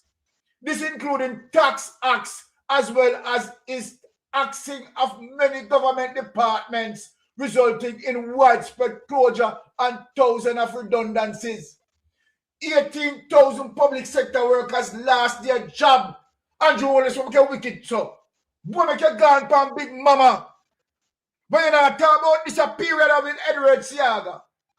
And you're going to pick pan PJ Patterson and you don't realize that Edward Seaga damage the economy. And PJ Patterson have to fix it. Oh, you're so wicked. Oh, you're so wicked. One man can't wicked, so. One man can't wicked, so. He dismantled the structure of local government system, leaving parish council with the single responsibility of managing markets and cemeteries bereft of funds. The only day left for mayors to perform without authority of the Minister of Local Government was that of approving the exhuming of dead bodies, the amount of damage what Edward Seaga have done this country. Take this document away. Okay, all right. Let me pass the next document with PJ Patterson. I'm going to just finish him off and show him. You understand? The lie will go pan Big Mama and I tell pan PJ. And then we just close off because wife says she tired, she can't bear up anymore. So wife is going to her bed. But now, Andrew Wallace, you come here. Your Big Mama come here. See, John Jr. now, they tell us, get the record straight on PJ, you know. Lion Andrew Wallace, get the record straight on PJ Patterson legacy. Attorney John Jr. See that? September 25. Wesley Morris, September 7 article on former Prime Minister PJ Patterson tenure reads, less like serious political analysis is surgical cherry picking of the 1992 to 1995. Andrew Wallace, the leader mandate that they tell lie and propaganda period is a masterclass in what Darrell Huff immortalized as how to lie with statistics. Now when pundits resort to myopic 3-year snapshot to indict transformational leadership, PJ Patterson a transformation leadership, Edward Seaga was not. It was a reactive leadership. They expose more about their methodology than their target. Now watch this now. Under PJ Patterson's stewardship, there was a massive increase in Jamaica per capita GDP between 1992 and 2006, as the World Bank data showed, as it relates to the document that we just read. This was an economic sleight of hand benefiting only the privileged few. The IMF itself acknowledged that income inequality actually compressed during the PNP administration, with the Gini coefficient shrinking from 0.56 to 0.46. Even the harshest critics were forced to admit the vast, Andrew Honest, the vast improvement and the quality of the life in Jamaica. The vast, have to admit. The poverty level was chopped from 28.4% in 1990 to 9.9% by 2007. You're not talking about that, Andrew Honest. These aren't statistical mirages. They represent thousands of Jamaican families young from destitution while Morris was pinning his historical fiction. The people responded to PJ and re-elected him repeatedly because of what PJ Patterson had done. The most devastating torpedo to Morris' thesis comes not from economists, but from the people themselves, propagandists. The electoral laws and systems were repeatedly improved so that the people could deliver their verdict on the solid achievement in 1993, 1997, and 2002. Each time, they thundered back with electoral mandates that were unprecedented, reflecting the transformation of Jamaica electoral culture from one plagued by political violence to one where democratic continuity flourished and the gains in their living standard. Why not talk truth, Andrew Wallace? Why not talk truth? The Patterson administration reduced the high incidence of political violence to almost negligible levels, creating the peaceful democratic space that made genuine choice possible. Oppressed populations do not genuflect before their oppressors at the ballot box in free and fair elections. They choose leaders who transform their lived reality. Morris' presumption to ignore the democratic wisdom of the Jamaican people betrays the arrogance underlining his entire diatribe. The authentic Patterson legacy soars far beyond Morris tunnel vision economics. Mr. Patterson dismantled Jamaican feudal land ownership through Operation Pride and the Emancipation Land Project, seismic structural upheavals that shattered centuries of colonial calcification. The national land policy and facilitation in the issue of land titles. His administration produced real, not bureaucratic, window dressing. It was an earthquake that sought to topple the structural apartheid inherited from slavery and colonialism.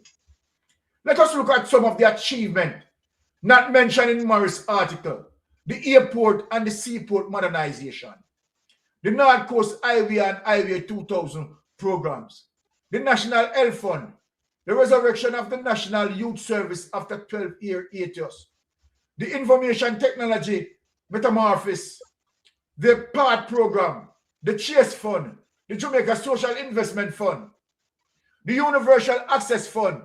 They are architectural blueprints of Jamaican human and economic development.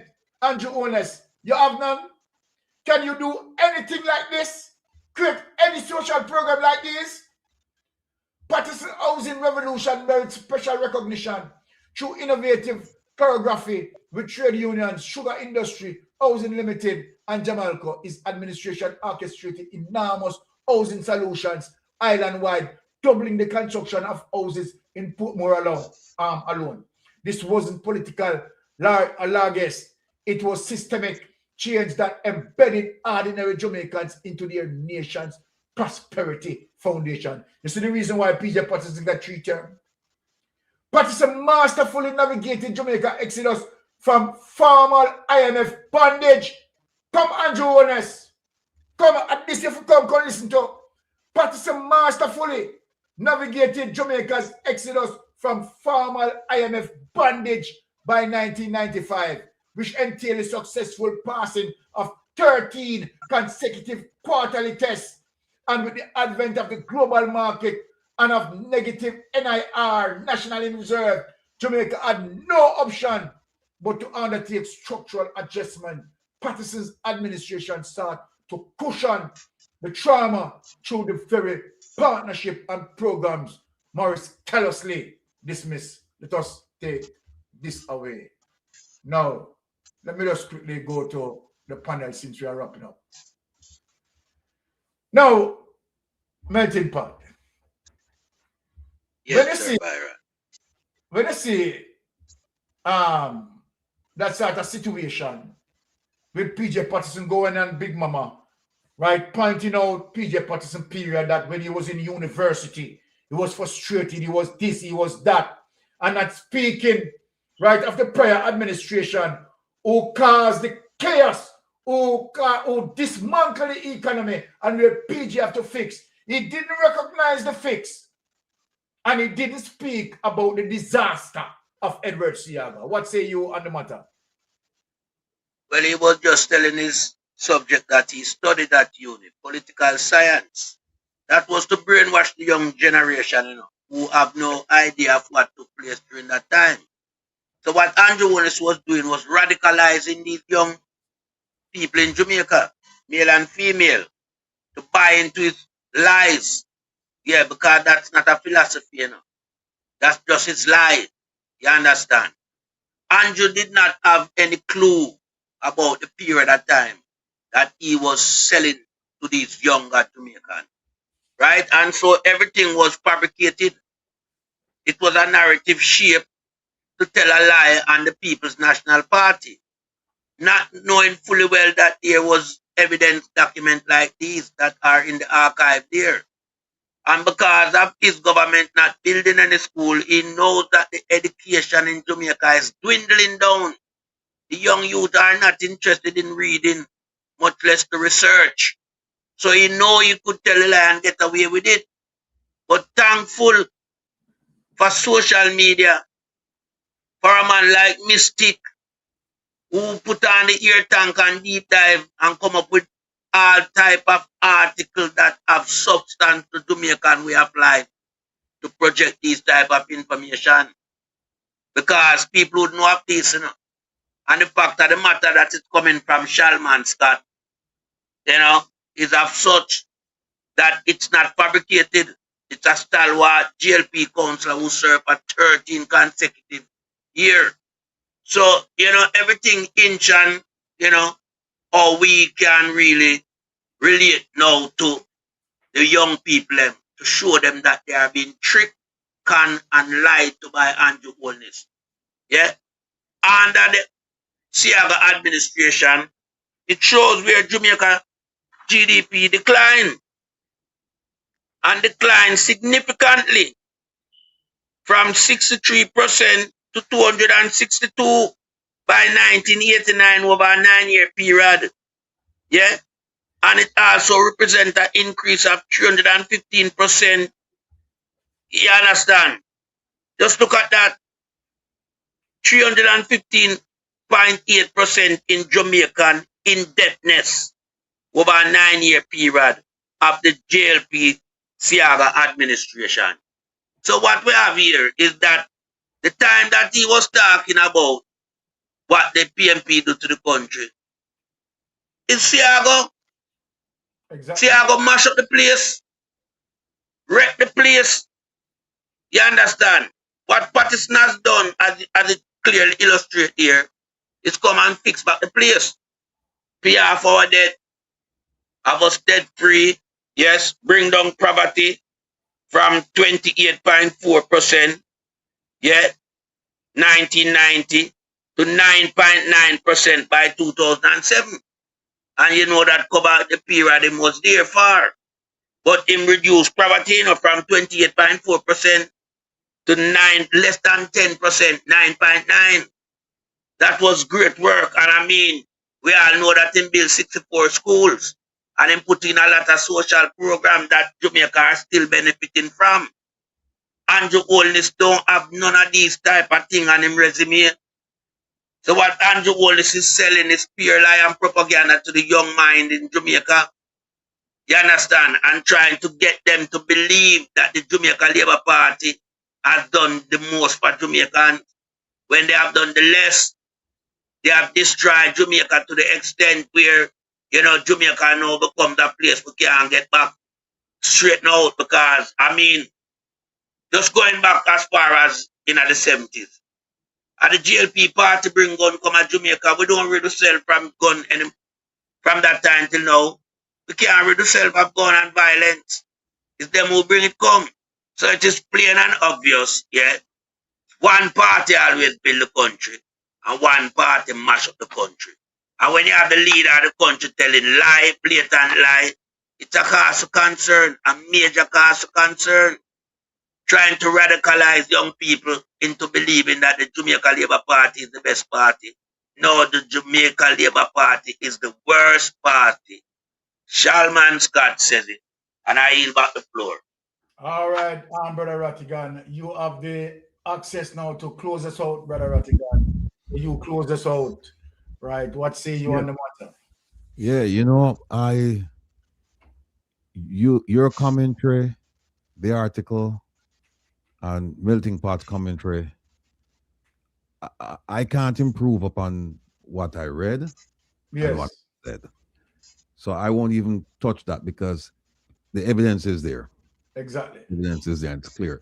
What I'll do is I'll touch on the no, right? Because he was talking about growing up, saying it was frustrating, and he decided he didn't want to leave, and somebody had to stay to build back the country, right? Giving the impression that the country was a mess. Yes. And it was up to him and others with the same mindset to build back the country. Let's talk about no. He said that, and he keeps repeating this lie, that unemployment is the lowest it's been in the history of Jamaica. That is a flat out lie. And we have the information, the clarity coming from Statin, a government agency that says you cannot make a statement like that. What you can say, it's the lowest it's been since January of 2025, because they changed the methodology to measure unemployment. And they said you can't, it's apples and oranges. You can't make the comparison. So if he says it's the lowest it's been since January 2025, it'd be correct. But when you come out and say, well, it's the lowest it's been in history, and he knows that it is not true. He knows this. Because you know how we know? Because every other metric or statistic that Statin provides that is favorable to the government, it mentions it. He mentions it. So how is it that he know all of the positives? But this one here, him just don't know about this one here. And not only that, Statin went on nationwide radio. It wasn't Statin. They didn't just put it on a piece of paper and file it in a report. They came out and made a public announcement. So that's one of the lies. The second one is the murder rate. When he starts talking, he knows. Yes. He knows that the murder rate that they did 43% decrease. The Prime Minister knows that it's not true. He knows that. He knows about the various categories that they have where they just shelve bodies and they turn around and give some fake statistic to the public. If they're so confident in in their research, in their methodology, in their collection, if they're so confident in all of that, why don't they give us the true statistics of all of the categories, all of the bodies?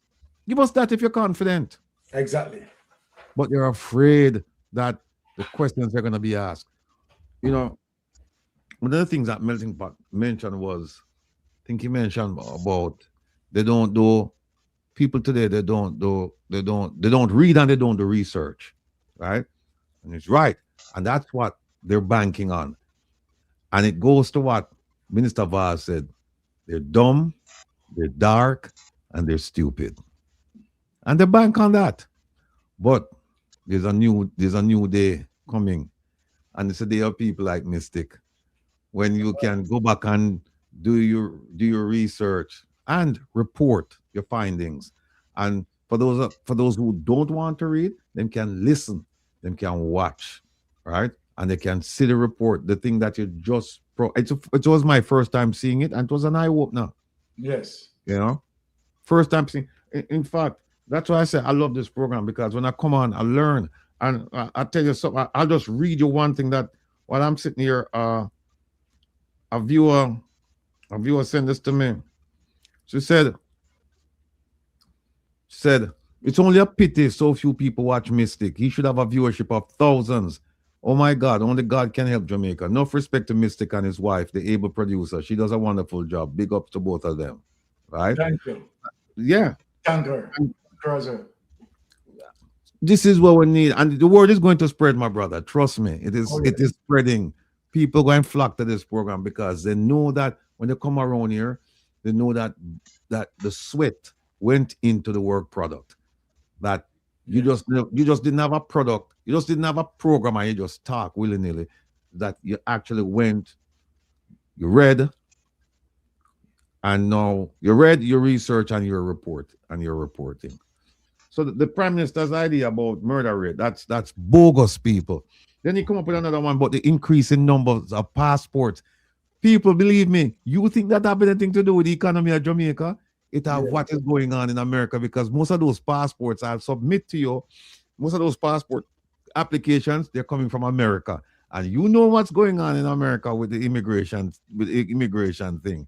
So when him talk about people buying up, applying for passports, giving the impression that people want to run, come back home. Listen, here's the thing. If you live in America and you're a US citizen, you don't need a Jamaican passport to go back to Jamaica. You just go back. Go back. You don't need a passport. You go back and them say you spend 15 days and you get your passport in Jamaica or whatever you need to do. But the thing is this. He also talked, he kind of shifted a little bit from the brain drain, right? If you had, because he said that the problem is that they can't find people to work because the unemployment thing is so low. Those are growthless jobs. How many of you would go back and work for the minimum wage in Jamaica? Exactly. How many of you would leave wherever you are now and go back home, go work for minimum wage? And think about the number of people in Jamaica who work for minimum wage who cannot make it. Cannot make it. So Where are the good paying jobs? That is insinuating that we have in Jamaica. We have jobs, plentiful jobs are good. Well, if we have all of that, the place behind me wouldn't look the way it is. It wouldn't look the way it is. Right? Don't make him fooling the people. Don't make him fooling them. Look, fool me once, shame on you. Fool me twice, shame on me. Exactly. Because we're supposed to know better. Because you fooled me already. Right? And this is his third stint now. Hopefully it will be his last. Hopefully. And the reason for that is not because I have anything personal against him. I have nothing personal against the Prime Minister, you know. I mean, I've met him, I've sat down with him, I've spoken to him for hours. It's nothing personal, it's about his performance.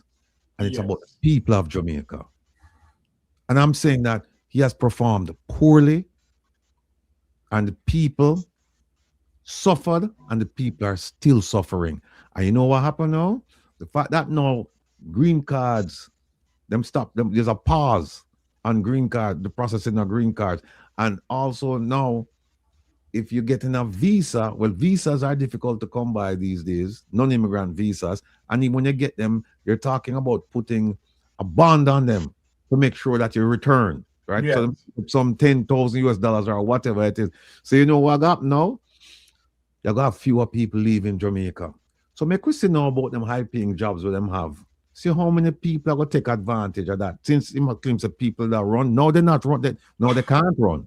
They can't run, right? They can't run. So let's see. And also, one of the things we've never mentioned, the number of deportees coming home.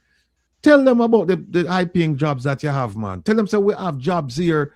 Tell them, leave wherever you are and come. Don't let them deport you, because we have jobs here. We have more jobs than we have workers. We have work for you. So come on, man. We have work for you. And tell them that. And then he said we have good economy and we have a peaceful society. Listen, folks, I'm telling you, go back and listen, go back and read, go back and research, and you'll find that if you only go as far back as 2016 until now, and just ask yourself, especially if you live in Jamaica, am I better now than before, or am I worse? And I submit to you that most of you are going to say that you're worse off. Because remember, he came on the platform of prosperity. He said, all of you will prosper. And what happened? No prosperity. But you know, alone make a promise that, you know, in 2020, them tell the diaspora, we will make you prosper in the country where you reside. And I've been asking them, how many of you can say the Jamaican government help you to prosper in the country where you reside? People, what we have to realize is that this is a clique. This government is a clique. It's a small group of people. They go to the same country clubs. They go to the same places of worship. They live in the same neighborhoods. The kids go to the same school. They know each other, and in some instances, they marry each other. And they control everything, along with the titans of industry. And none of them not come from which part behind me. None of them not come from which part the place is behind me. And the sooner we realize that what they're doing is only going to benefit them. I mean, look at you could have said, all right, some things with them steal money. You could have said, okay, fine, it don't really affect people. But look at the medical situation. Oh, yes. Look at the education. Them two ministries there, no thief, you're not supposed to go on over there. So it are supposed to be at a minimum education and health. Education and health and national security. You're not supposed to have no steal. And folks, I'm telling you, if you want to know how much, not stealing, thieving are going on Jamaica, just take a quick look. Just take a quick look at the Auditor General's annual report. Just take a quick look and you see how many ministries and you see how much money just gone out of the system. Just disappear, just gone. Never to return.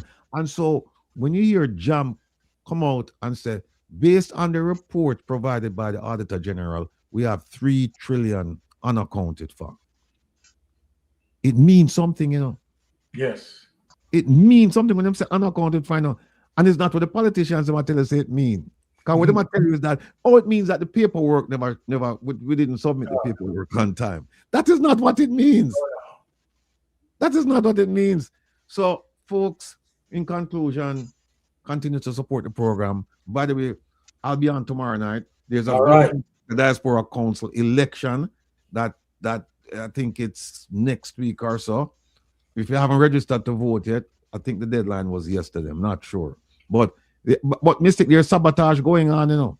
There's there's sabotage going on with that election because them change the rules because them change the rules. And guess what? People started voting already and them say, no, none of them votes the count. None of them no count. And them change and say we have to start over. And then make it difficult now. Because guess what happened? If you, and I found this out with a lady who called me Sunday. If you voted for me and you use a certain email, if you try re-register and use that email, it won't allow you. Wow. It will not allow you. So I said to the lady, listen, use a different email and see what happened. Because she and I went through on the phone, you know, with the registration process using the old email. Because when you register, they give you a token. Yes. And you vote with that token. It's a one-time use thing. And they wouldn't allow her to register. To register again. And so when she used a different email, guess what? Bingo. Just like that. That's why we know the Paul Buchanan going to win the case. There you go. There you go. So, folks, just keep tuning in, keep supporting these programs because it's the only way you're going to get accurate, truthful, forthright information. And how you know that? Because we show you the evidence. We don't just tell you, we show you the evidence. So thank you for being here. Thank you. Well said, Brother Ratty. Right, really appreciate you coming on. Right, I mean, you always put out your all and all. Likewise, Melting Pot. Right, always put out his all and all. I mean, never fail. Right, and you know, I really appreciate that. And I want to say a big, respect to all persons who are following us, right? All our subscribers, all the persons in the chat, right? Locally and in the diaspora. Wonderful, blessings to you all, right? To continue to support us, right? We really appreciate that. So, we are going to say, walk good and make sure. Tune in with Rattigan, right? Lonesome, and other persons who are out there doing their thing. Bless up one and all. Love you all. Right? Ratty, big up yourself. Blessings.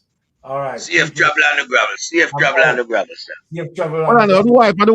What the lady I'm supposed to walk with out, what she there? No, she's tired. She can't keep up. She can't keep up. You have to walk out. You have to walk out, Ratty. Safe travel on the gravel, my brother. All right, cool. Let's go. I don't want you to come to me with that foolishness, You elect a prime minister, and is a prime minister run the country. It is time we learn to hold our leaders accountable for their actions and stop making excuses for them. Stop making excuses. Otherwise, go elect the people who really run in the country. And I don't want the right side of that stupid argument. Hold the people you elect accountable and stop making excuses for them.